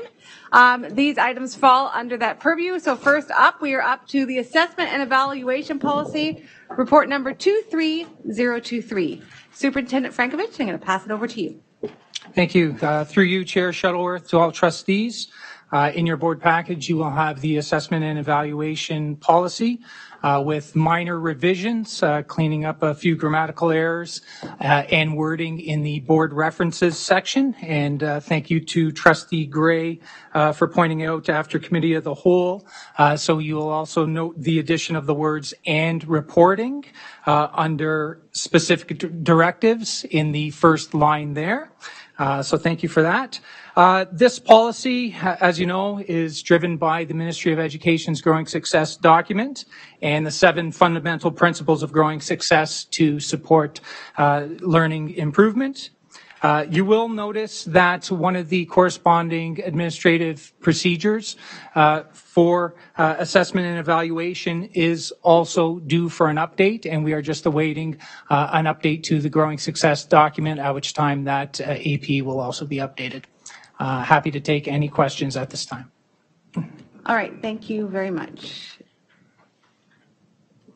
Are there any questions from trustees? Seeing none, I know we spoke about this quite at length at Committee of the Whole just last week. Again, one of the things that did come to the attention of all trustees was the age of the Growing Success document, which it is quite dated from 2010. And although this is updated relating to that document, we're hoping that as that document gets updated, this will too. So thank you so much. Superintendent Frankovich, we'll see you in 2 weeks' time. Okay, next up is the Georgetown Boundary Review, report number 23024. Superintendent Gadet. And Superintendent Fowler and Superintendent Podjabarek.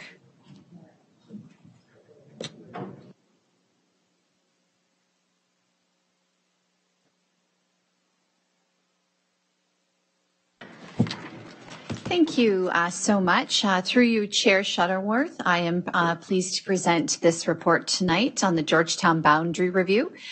With me here tonight, as part of this presentation, Superintendent of Halton Hills, Scott Podjabarek, and Senior Analyst with the Planning Department, Lorraine Choi. Thank you so much for joining us. So the purpose of this report is to present the Director's recommended option to the Board of Trustees for consideration and approval. This boundary change will be implemented in September of 2023. So before we take any questions, as you do have the report, I'm not going to spend time going through it. Before we take any questions, I would just like to take a moment to share my sincere gratitude and thanks to the Georgetown Boundary Review Committee. It was my first experience working with a team of representatives from both of the schools that were going to be impacted. We had 2 parent volunteers from both Silver Creek and Athol Gardner. And I also had the pleasure of working with Trustee Baxter and Trustee Gray, who also sat on part of that review committee. And finally, sincere thanks and learning to the Planning Department here at the Halton District School Board. They had great resources at the ready and were able to quickly respond to questions and queries from boundary members. Finally, I'd like to thank the parents and guardians that were part of those impacted communities and share that, thanks to their feedback and their questions, I believe we were able to land exactly where we needed to, and that is what the option we are presenting to you tonight. So at this time, I'll pause and just ask if there are any questions. We do have a team of people here. I'll probably be deferring most questions to Lorraine, because she's the expert in the planning. Thank you. Thank you very much. Are there any questions regarding the boundary review? Trustee Gray. Yes, thank you. Not a question through the chair, not a question so much as a comment. I would echo the comments that have been made with the consideration of all of the information that was so quickly provided to us from the planning department. But I'd also like to make note to my colleagues here at the table that this option that's under consideration and in fact is recommended was an option that was devised by the parents. And I think that that speaks very wholly to the process that was used with several options being considered, but that this is an option that was developed for and by the parents in that region. And I think it speaks very highly to the process that they felt that they could come forward, had the support, and that the subsequent documentation and data was provided to the committee to analyze so that there could be support for that particular option by the parents. So again, thank you, as echoed, to all of the people that were so integral to the success of this process. Thank you. Thank you, Trustee Gray. Trustee Collard? Yes, I was just wondering, both of these schools are English-only program. I'm wondering if there are any changes required for French immersion students living in that area. What school do they go to? Would they both be going to the same school no matter where they live in that area? Through the chair to Trustee Collard, there's no impact to French immersion programming. Elementaries go to George Kennedy, will continue to, and Centennial is the intermediate so feeder. All the students in that review area that are in French immersion are at the same school? That's correct. Okay, perfect. Thank you. Thank you very much. Seeing no further questions, thank you so much for your presentation and the boundary review report. We will see you in 2 weeks' time. Thank you.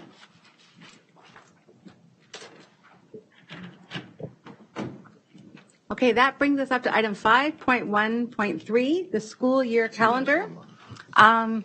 Associate Director Salmini. Good evening, everyone. Good evening, trustees. So before you have a report on the proposed school year calendar for the 2023-2024 school year. The calendar committee, which included multiple stakeholders, met to review a draft calendar and to offer some suggestions. So I do want to take the opportunity to thank all of those people for their time and for their input. The proposed calendar is consistent with ministry direction, and it is also aligned with the proposed calendar of the Halton Catholic District School Board. And this is significant because we share transportation services with them. And if we're not aligned in terms of our days, it is a cost to the board. So I'm pleased that we are in alignment with them. And I'm happy to take any questions. Thank you very much.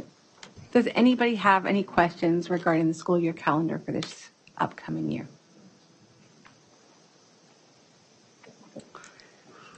Seeing none, thank you very much, Associate Director Salmini. I would encourage trustees to ensure that schools are aware that the school year calendar is out for being voted on in a couple of weeks' time.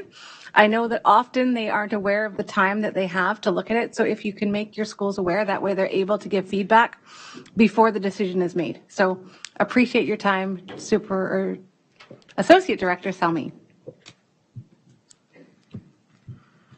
Okay, that brings us up to item 5.1.4, the 2023-2024 Board and Committee of the Whole Schedule, report number 23018.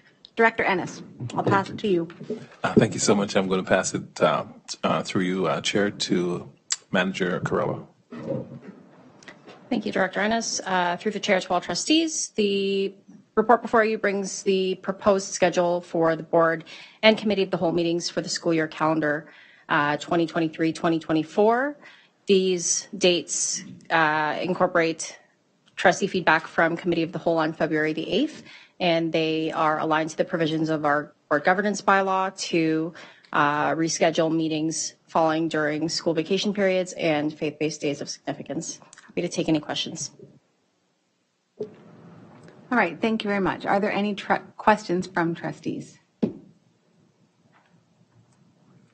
Seeing none, thank you very much, Manager Carrillo. And trustees, make sure you have a look at this because this will be coming back in 2 weeks' time, which will determine our fate for the next few years as far as when our meetings are.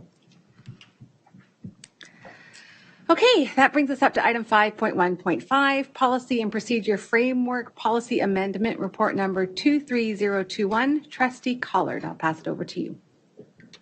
Thank you. The report is before you, and I will be asking for a motion to suspend the rules as our board governance bylaw states that where prior notice to deal with a non-material matter, a trustee may make a motion provided a motion to waive the notice requirement passes by a 2/3 majority.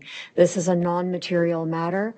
We've discussed this at our last meeting, and I would appreciate support in suspending the rules.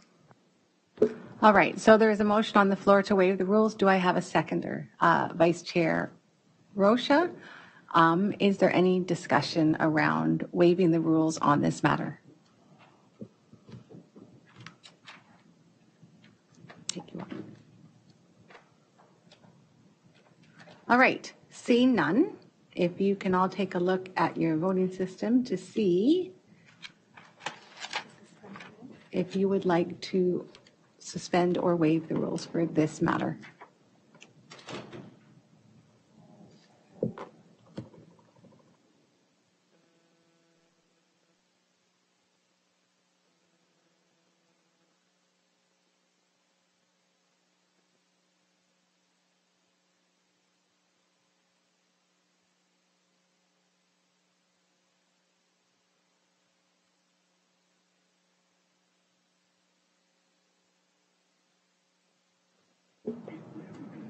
All right, there we are. If you can all cast your votes, please.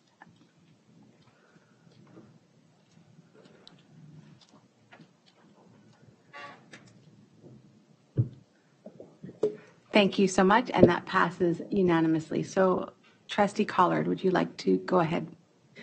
Yes, I would like to move the motion. Okay, oops.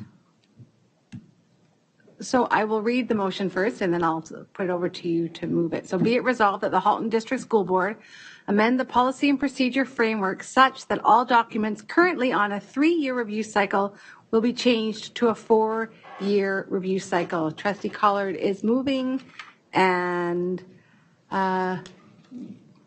Vice Chair Rocha will second. Is there any debate on this matter? Trustee Gray. Yes, through the chair. I would like to ask my colleague, Trustee Collard, a question. It's a technical question, I suppose. If we're moving to a 4-year review cycle, but should something come up before the 4-year cycle is up, is there a process to be followed where something could be pulled into review sooner than 4 years? Absolutely. Anyone around this board table can bring a motion, including the Director of Education, to bring a motion forward to have something reviewed out of cycle if required. Thank you. Thank you very much.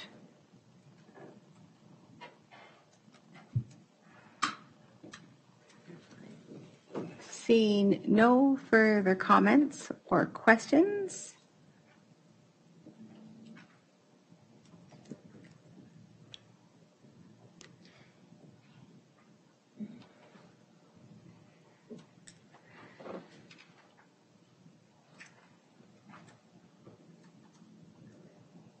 oops.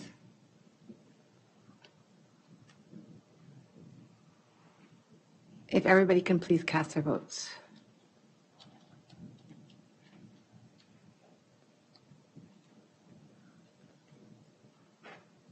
Thank you very much, and that again carries unanimously. Okay, that brings us up to items for information for February the 15th, 2023, of which there are none. That brings us up to item 5.3, notices of motion. Are there any notices of motion for this evening? Again, seeing none, that brings us up to item 5.4, the director's report. Director Ennis, you have 6 items on your list. I will pass the floor over to you. Thank you so much, Chair Shuttleworth, and good evening, everyone.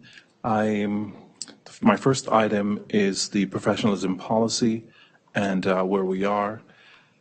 The Board of Trustees on January the 3rd passed a motion, be it resolved that the director develop a professionalism policy which outlines the HDSB's expectation for all staff members, including requirement to maintain appropriate and professional standards of dress and decorum in the classroom, in keeping with the provisions outlined in the body of this report.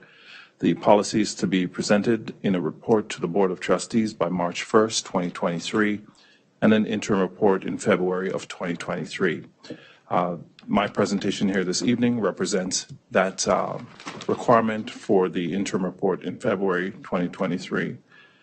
As we embark on this policy process, we are mindful that we are in a period of statutory freeze according to the Ontario Labour Relations Act.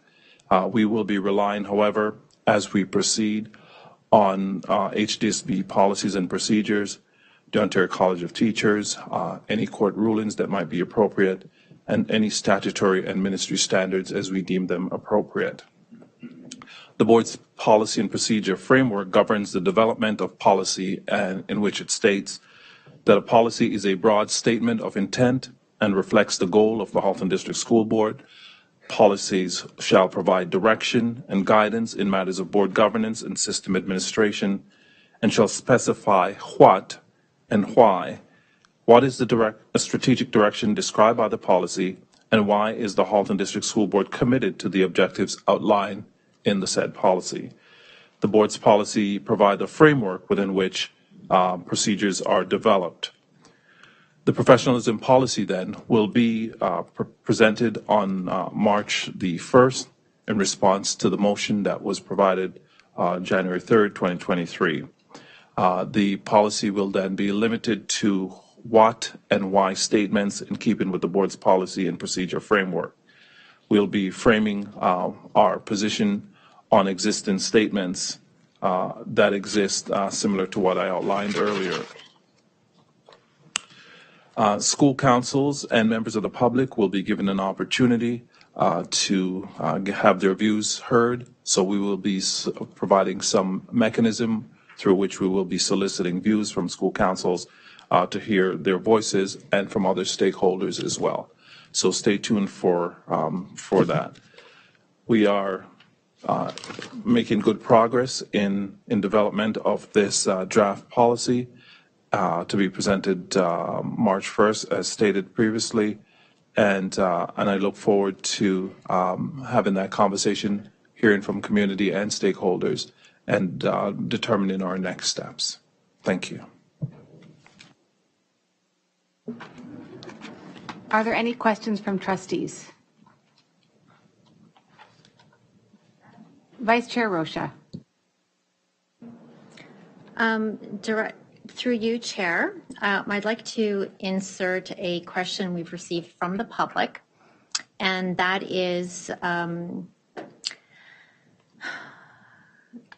if you could describe how the board will be getting input from students on how they feel about a professionalism policy. Please repeat the question for me, Vice Chair Rocha. So the question is, if you could describe how the board would be getting input from students on how they feel about a professionalism policy. We're going to be looking at our policy and procedure and its guidance in terms of the consultation that we need to do, and we will be following those strictly. So whatever stakeholders are to be included in that, I will make sure that they are included. Trustee Baxter. Thank you. Through you, Chair Shuttleworth, to continue. Trustee Baxter, please go ahead. Director Ennis, thank you. Director Ennis, you touched on the, I guess what we call the next step after the procedure, or sorry, the policy is established and adopted. The next step would be the actual implementation through an administrative procedure, which is developed by staff. I wonder if you had any ideas of timeline on the development of that administrative procedure at this point. I don't have a specific timeline on that. Trustee Baxter, through you to the chair. We are, of course, going to be mindful of the statutory freeze that we are operating under according to Ontario Labour Relations Act and its implications for staff. And so we are we need to be mindful of that as we move forward in developing the procedure. So we will take the time we need to do that correctly, in keeping with the legislative requirements. I'm sorry. So to the gallery again, I'm just mindful this is not an open forum, so you can sit and you can sit and listen, or you can leave. So I'm going to call a recess. Thank you.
I think I had asked my question. It was just around expected timeline. So I'm not sure, Director Ennis, if you had finished your answer, but you were talking about the obligation to be aware of the statutory freeze. And so I was just looking for a rough timeline. I know that March 1st is the delivery of the policy itself, and there's a consultation period, as was outlined. Just wondering, in a months or years type scale, what would be the estimated time for the operationalization through the administrative procedure? Sorry. Thank you for the question, Trustee Baxter, through the chair. As I've stated earlier, the expected delivery by March the 1st of the policy, we are working on that and we are on track to deliver that. Any subsequent procedures that follow from those policies will be subjected to the statutory freeze, which is a part of the Ontario Labour Relations Act, which clearly defines for us things that we can and cannot do within that period. I don't know when that freeze will be over. It could be next week or it could be next month. I have no idea, and nor am I in control of that. But we are mindful of it and will be paying close attention to it as we work on developing this. We will be taking the time to consult with the stakeholders and communities, as I said earlier, in anticipation of whenever that freeze is over, that we're ready to go. Trustee Ahmed. Thank you. Through you, Chair Shuttleworth. My question is the repetition of the question that was asked earlier. How are we planning to involve the students and take their opinions into consideration? So can we get an answer to that? As I said earlier, Trustee Ahmed, through the chair, I will be looking closely at the policy and procedure in terms of the stakeholders who need to be consulted as a part of this process. And if students are part of that consultation, then we are going to make sure they are included. Trustee Zhang.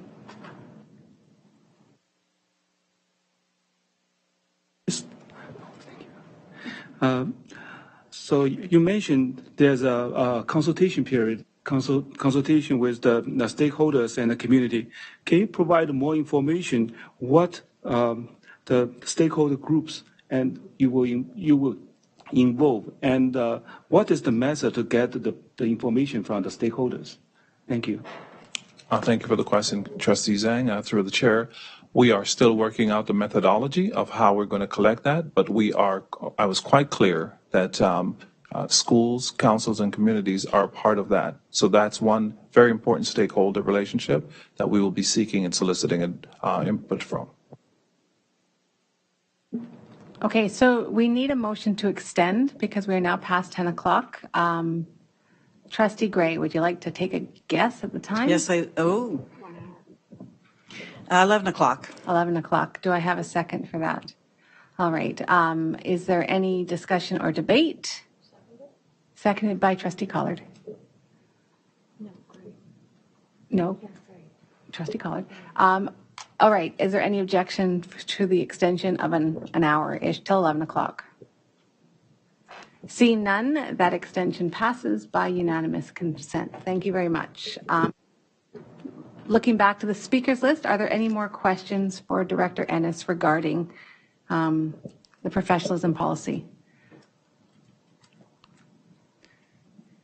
So 2 key questions, Director Ennis, that I think would be nice to sort of really hone in on for when you come back to the board next week is determining a concrete timeline, which has been asked by our public, and also looking at how the stakeholders, particularly the students, will be consulted and trying to think about how there are those specific ways, because I know those are questions that have come from members of our gallery, just to ensure that we have answers for the questions that we have at our next meeting in 2 weeks. Thank you. Received. Thank you very much.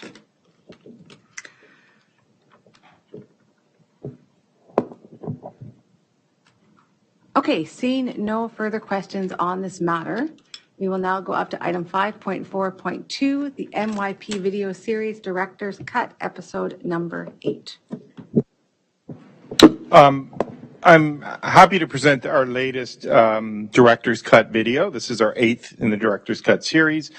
This gives everyone an inside look at how our elementary and secondary classrooms are bringing to life our equity and inclusion area of focus in our multi-year plan. And Kevin, if you could go ahead and roll that video, and we'll have some comments after it's shown.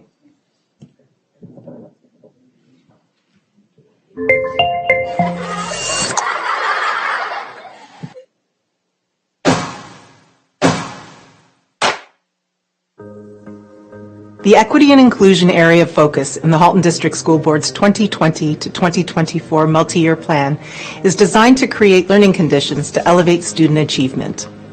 It's important we foster a culture of high expectations to maximize student and staff achievement, promote innovative strategies that connect learning to the world, and prepare students for a dynamic future. We endeavor to center student voices and honor the multiple identities and diverse lived experiences of all of our students while differentiating teaching and learning to support each unique learner towards successful and equitable outcomes. In this video, you will see how HDSB elementary and secondary classrooms are bringing this key area of the multi-year plan to life. There are certain races who are experiencing this more than others. So think about that. Think about all the stuff that we've learned about. Think about Indigenous education and knowledge that we've learned about. What do you think could be the cause of it? So in my classroom, we're trying to touch upon all the aspects of the multi-year plan, but in specific equity and inclusion. And in our lesson today, we built on a lesson that we've already done, which was about the food that we have in our faiths and in our cultures in their school community. So with that, we made word clouds, and we noticed that there was lots of foods, which led into talking about food insecurity and water scarcity. And it kind of tied into our social studies learning and Indigenous knowledge. And we kind of related it back to our SDGs as well that we've learned in social studies. So right now the students are talking about what could be the possible solutions for water scarcity and food insecurity, and what could we do globally to help solve this problem. So what we've learned so far in this lesson is that some people don't have enough money or resources to get food or clean water, but we are very lucky. We're one of the luckier communities because we have all these lunch bags that we get packed in these clean water bottles, but some people don't have access to that, and that could also be because of their race, because some people don't get the opportunities. We're taking this equity learning and this piece into our next unit that we'll be doing, which will be electricity and how we can use technology to combat some of the solutions or some of the problems that we notice. In my grade 10 history classroom, we're studying all kinds of different histories from throughout the last 100 and more years. And in so doing, we're looking at lots of different cultures and expressions of identity throughout our history. Right now, our focus is on Islamophobia, the events of 9/11, and the aftermath and turning points that followed, as well as the experience of Muslim Canadians in Canada throughout history and their contributions to the country. I think it's 1854, it says there's 3 Muslim Canadians in the country. That's James and Agnes Love and their child. And their child is the first Muslim born in Canada, potentially.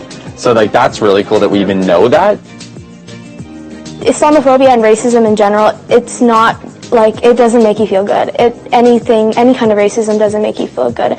So we're just trying to get away from that and explore new ways that people have impacted Canada, especially Muslim Canadians, because that gives more variety, more perspectives. And that really just helps you understand how Canada's history only can grow when there are different types of people there. A really important aspect of the work that we're doing in our classroom is the connections to equity and inclusive work in our board and our multi-year plan.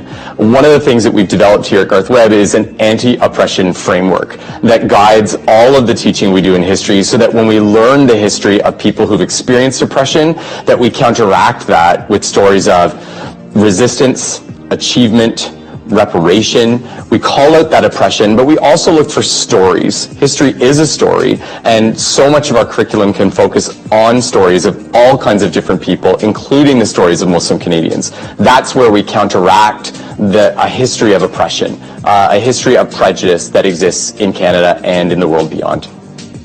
As you have seen, the Halton District School Board's 2020 to 2024 multi-year plan is an important document that sets the direction and prioritizes our efforts as an organization to support our 65,000 students and 9,000 staff members. With equity and inclusion as one of 5 areas of focus in the plan, HDSB schools continue to help students learn, grow, and inspire.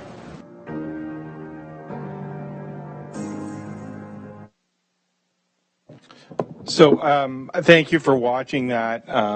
We are in production right now for our mental health and well-being. And again, it will take you glimpses into real classroom practice to show you what the multi-year plan looks like in action through interactions with students and teachers. Happy to take any questions specific to this.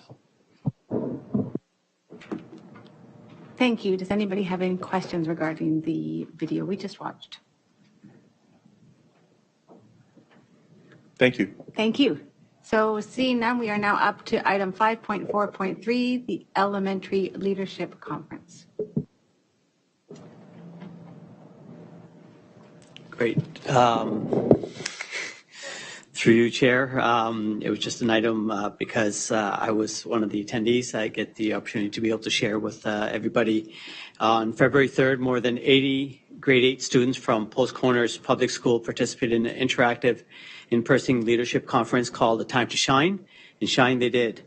The conference was held at White Oak Secondary School and included 2 keynote speakers, for which I had the privilege of being one of them. And my other colleague was Burlington MP Minister Katrina Gold. Students took part in numerous workshops throughout the day, designed to strengthen their leadership skills while focusing in part on their mental health and well-being, and emphasizing the importance of developing a collaborative and inclusive approach with others. This wonderful gathering of students successfully brought to life 2 key areas of focus of the Halton District School Board's multi-year strategic plan, specifically equity and inclusion and mental health and well-being. I'm excited by what students learned from this day and have no doubt that they will benefit from this experience as they continue to learn, grow, and inspire into amazing leaders themselves. And I think we have a video link possibly too that we might be playing to just share a little bit of the highlights of that day. Thank you.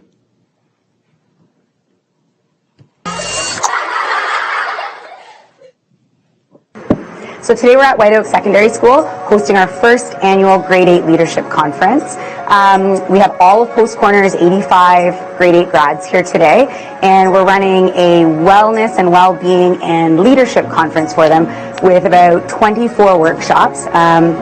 Some in the morning and some in the afternoon. The morning focuses on self-care, the physical, mental, emotional piece, and the afternoon focuses on volunteerism and leadership.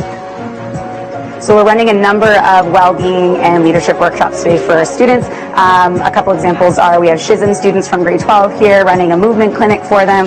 We have Linda Lambert, who's our healthcare practitioner, talking about sleep. We have Bonnie O'Bay running a workshop on healthy friendships. So we have multiple different angles we're kind of looking at.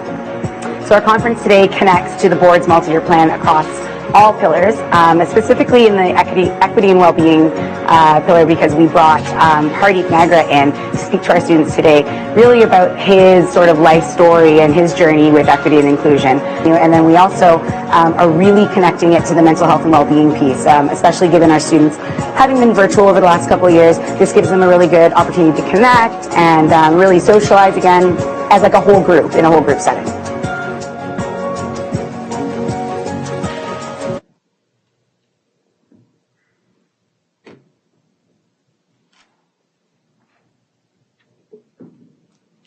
Thank you. Are there any questions regarding that?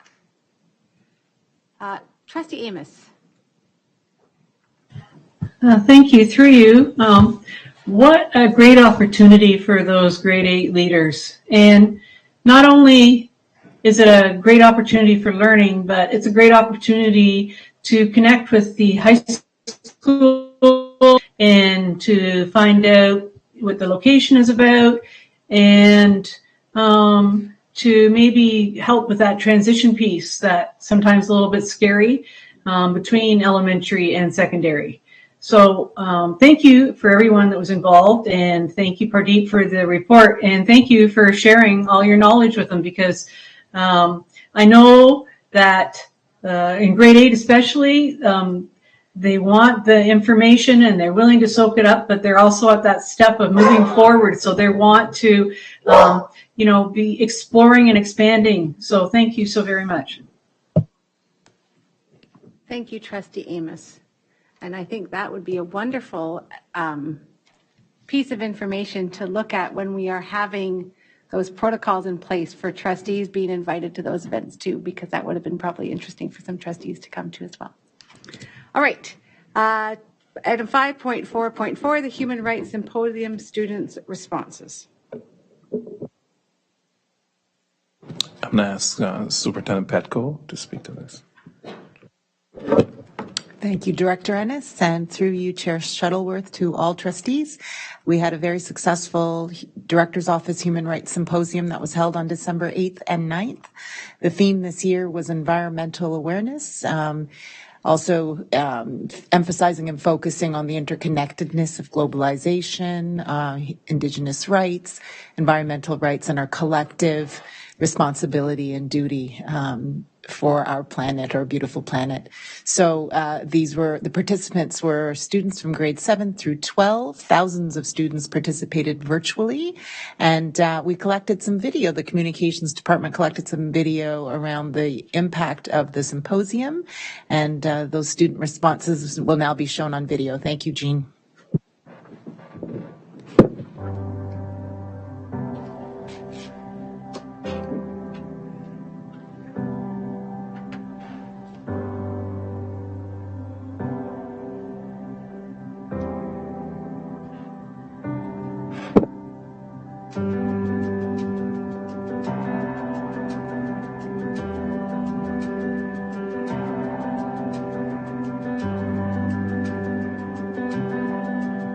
Wanted to leave you with these two messages of hope, because at Green Hope Foundation, we understand that every single person has the responsibility to be able to bring about change. And the fact that you as students are here today engaging in this learning is absolutely crucial, because you are the ones who will be shaping the future for others to come.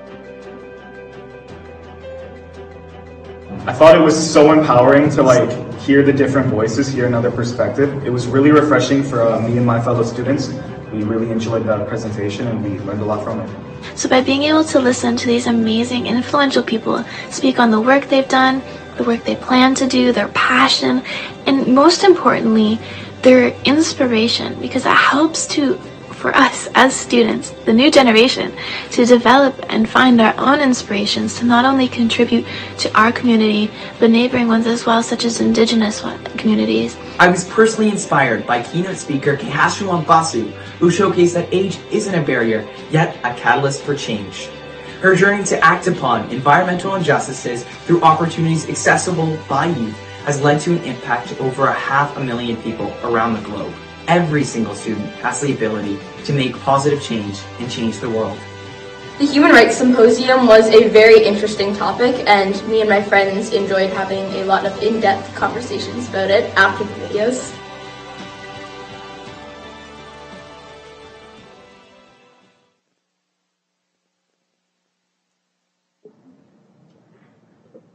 All right. Are there any questions regarding the Human Rights Symposium and the student responses to it? Okay, up next, Director Ennis, 5.4.5, the High A affiliate Vancouver Canadians announced HDSB teacher as a bench coach. Thank you. I really should ask Superintendent Newton to read this because she's such a baseball fan. But this is Ashley Stevenson, a teacher at Dr. Frank J. Hayden, who's going to join the High A affiliate Vancouver Canadians, part of the Blue Jays organization. So we're also proud of this accomplishment, and I wanted to show you this video.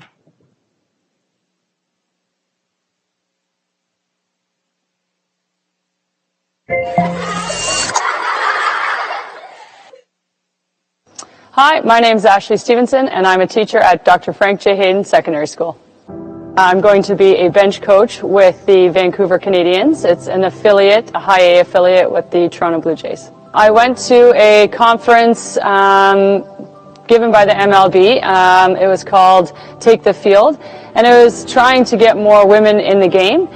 And I was, for this time, I had to fill out a number of questions, and I had to send in a resume. And I was the only Canadian who was selected to be part of it. And after that, I was told that all of the resumes were being sent to general managers and assistant general managers. And so it ended up on Joe Sheehan's desk at the Toronto Blue Jays. Really proud to get to this point. Was very fortunate and lucky to have this opportunity, but I worked really hard over the course of my career, and I stuck with it, and so now I'm getting the opportunity of a lifetime, really. Dr. Frank J. Hayden has really prepared me for so many things that I'm going to experience in this new opportunity. First and foremost, just dealing with people every single day. The students have been amazing here. The staff have been really incredible, and so I'm really proud to work here. Jacqueline Newton was the principal who opened this school, and she was amazing. And one of the big things that she talked about was just building relationships with people. And I think coaching has a lot to do with building relationships with people. I read a lot of books and watch a lot of podcasts and listen to elite coaches, and they talk all the time about how you build relationships with your players so that they trust you, they believe in you, and they want to work really hard for you. And the same goes for all of my students here. I really wanted them to know that I cared about them and that they were important and they had a safe space in my class. And so I always tell my students, I hope that you find something that I love as much as baseball, and then work really hard at it. You know, you got to aspire and dream to do big things, and I hope one day they reach all their goals.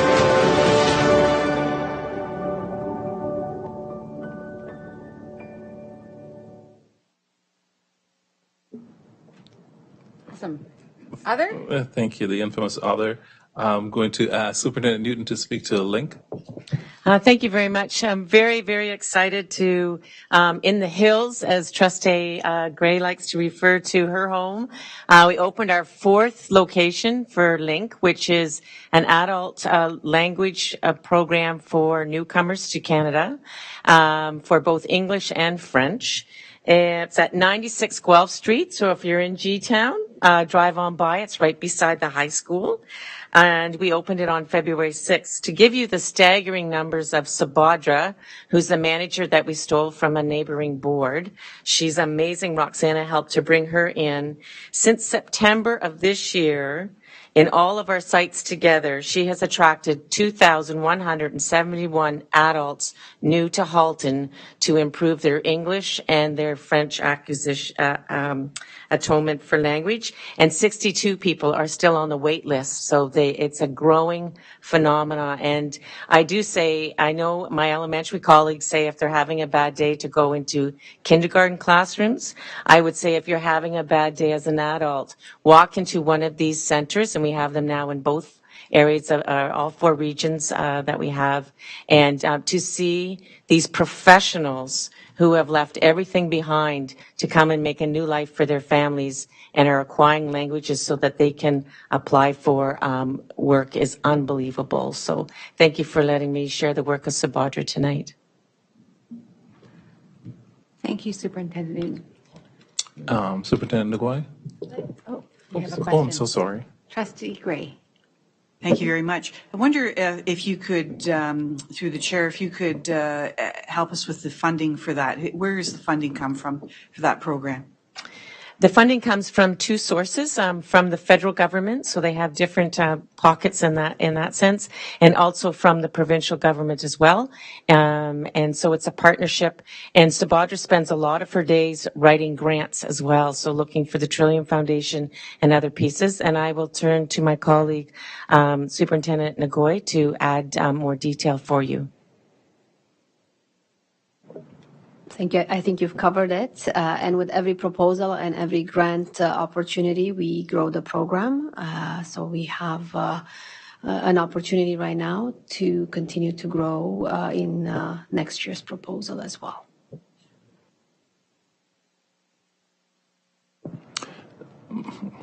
And last but not least, I just wanted to remind trustees and our public that the budget survey will go live on Friday, will remain open until March the 6th, and we look forward to hear from all the voices in our community, our students, our staff, community members, and partners to share their priorities with us, and we will bring the feedback to the board on April 19th.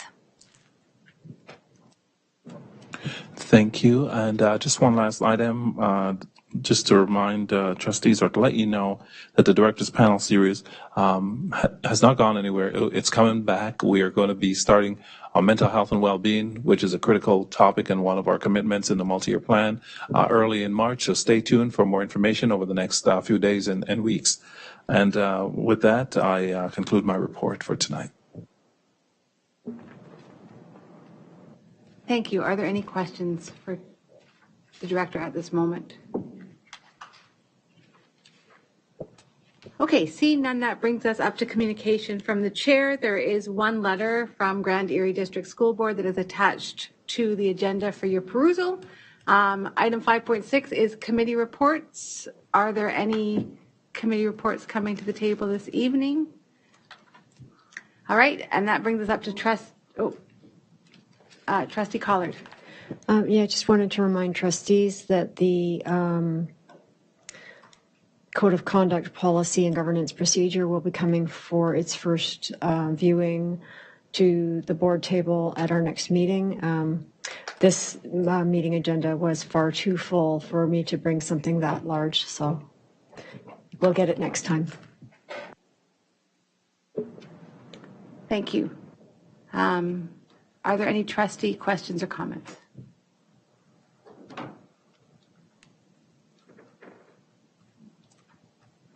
Trustee Oliver. Thank you. I just wanted to thank Superintendents Flahat and Godet, as well as Superintendent Petko, for joining me at my Super Council meeting on Monday. It was my first meeting of this term, and it was great to pull the school councils together again. We met virtually, and I think that was a good way to do that. And I appreciated the presentation from Superintendent Flahat and Godet on environmental sustainability. We learned about some of the initiatives in our school board and how parent councils specifically can support their school community and the students with some of those initiatives at their own communities. And then later, councils heard from Superintendent Petko and Flahat around the role of parent councils and how to more fully and better engage parents and communicate and get them involved. We know that during the pandemic, a lot of the volunteering opportunities had ceased. However, now schools, I believe, are opening up to volunteering opportunities. They're looking to engage parents and get them involved. So if there are parents out there who are looking to get reconnected with their schools, I encourage them to reach out to the principals and look for the opportunities. There's many wonderful opportunities out there, starting with whether it's a breakfast program or working with students and supporting them in their literacy attainment, mentoring, that sort of thing. So I encourage that. Thank you. Thank you very much, Trustee Oliver. Seeing no further questions from trustees, that brings us up to the public questions. So again, during the pandemic, we made a commitment to ensure that on the website, there is a button on the live stream page with a link to tonight's agenda to allow members of the public to ask questions of the board.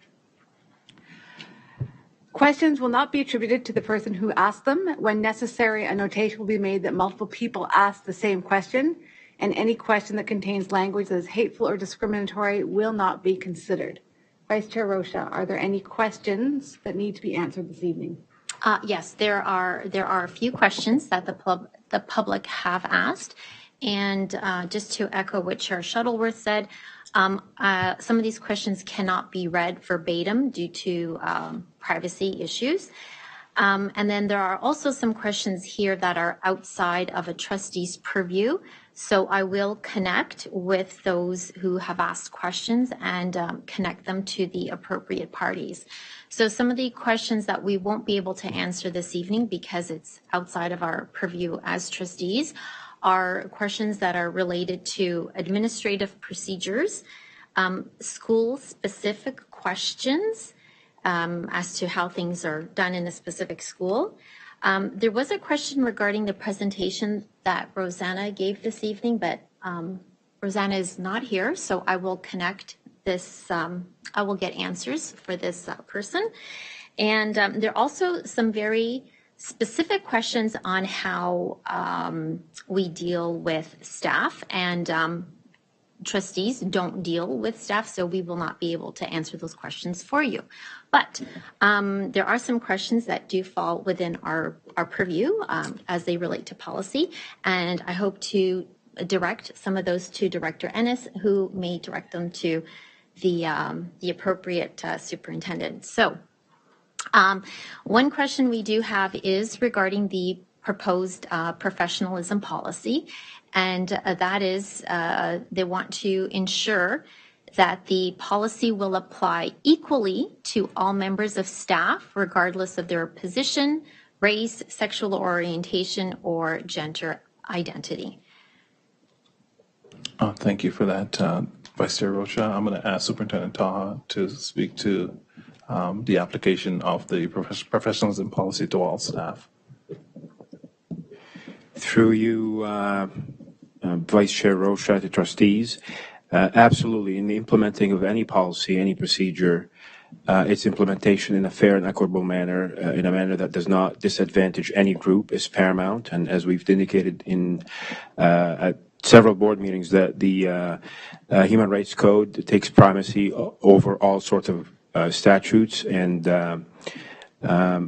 legislation. So absolutely, any implementation of any policy ought to consider that point.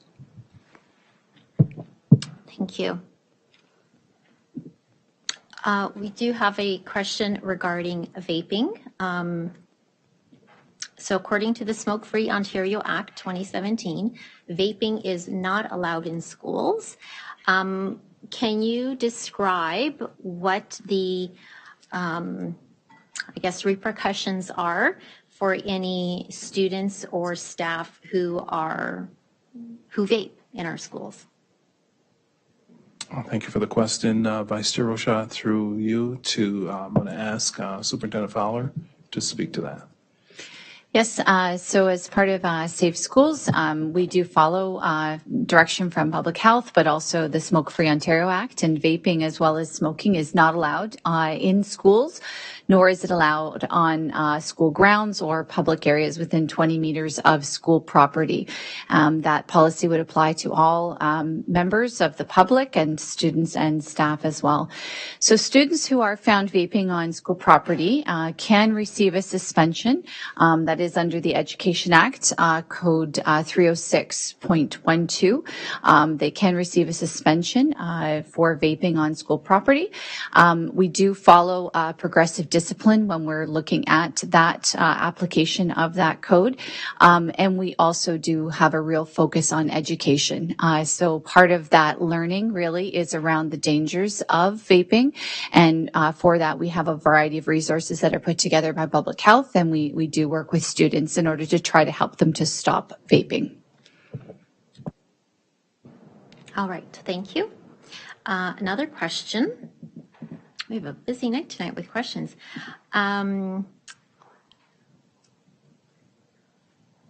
Okay. Why are rainbow flags hanging in the classroom since the start of the school year. Thank you for the question. I will just say that that is a part of our equity and inclusion commitment in the board. Rainbow flags that is representative of our towards LGBTQ plus community is a part and is inclusive of our school community and has every right to be in our schools at all times. I don't know if Superintendent Petco has anything further to add. Thank you, Director Ennis, and through you, Vice Chair Rocha, to the individual of the public who posed that question. I agree completely with what Director Ennis just mentioned and shared. I might also add that just to give you a little bit of history around this, the rainbow flag that was designed by Gilbert Baker, a vexillographer, and that's just a flag designer and an activist. In 1978, he designed this rainbow flag in the era when the dawning of gay rights, and really felt that a more positive symbol needed to be created to replace if you remember, it's a pink triangle that's actually rooted very much in some dark stigma based history.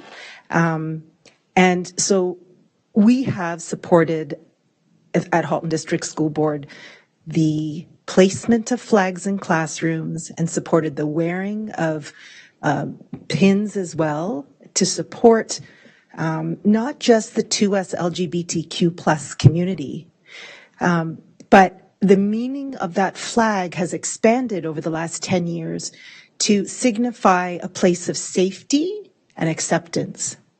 And so when you ask why that flag is flying in our classrooms and in our board offices and why many of us wear the pin, it's because we are saying all children, students, and families are welcome in this space.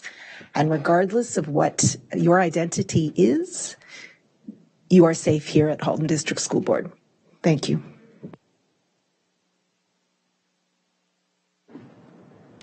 All right. This question is for the trustees, so I will, if anyone wants to answer it, go ahead. I'm going to have to reword it in a different way, but it's asking about our submission.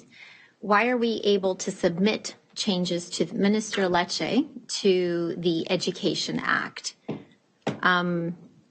So first, I can start answering, and then if anybody wants to jump in with that. So we, as a Board of Trustees, we don't submit any changes. We often find things that are maybe archaic or aren't reflective of today's society. So we may, as a board, ask the chair to write a letter expressing our views for the minister's consideration, but by no means are we changing anything. And oftentimes it's information that we receive from the public and asking us to voice our opinions in making recommendations to the Education Act, which is extremely old. And that's how we voice our opinions to the minister regarding the Education Act. Okay, let me see. Does any other trustee want to add to that? Okay.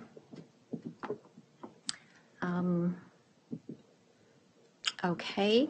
I have a question. Okay, so I have a question here about the solicitation of feedback for the professionalism policy. The question is, how soon, if we are going to solicit stakeholders for feedback on the professionalism policy, how soon will the various stakeholders be notified that their input would be welcome?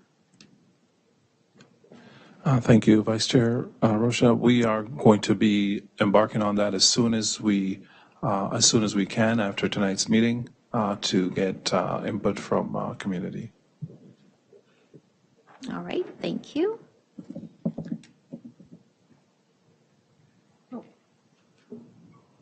Trustee Collard. Yes, just further to that, through you to Director Ennis, in the past when there's been a topic of particular public interest, there's been a communication plan written into a report and shared at a board meeting so that the public is aware of what the communication plan is. And I would suggest that something similar to that could be done in this case, where where it wouldn't be a communication plan, but a feedback and input plan could be communicated through a report to the board that would reside on our website so that people would be able to see that, and perhaps that could be sent out in a blast from the board office to all families. Thank you for that. We will certainly be working with communications and make sure that families know clearly what the timelines are and what dates are, and we'll be putting that on blast to everybody because we want to get full input.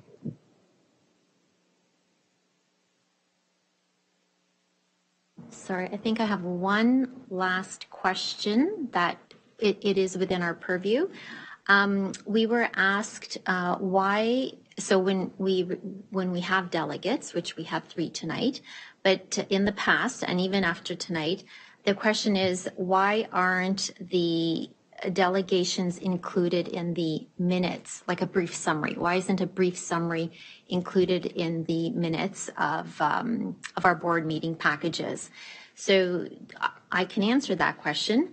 And so the reason why we don't provide summaries of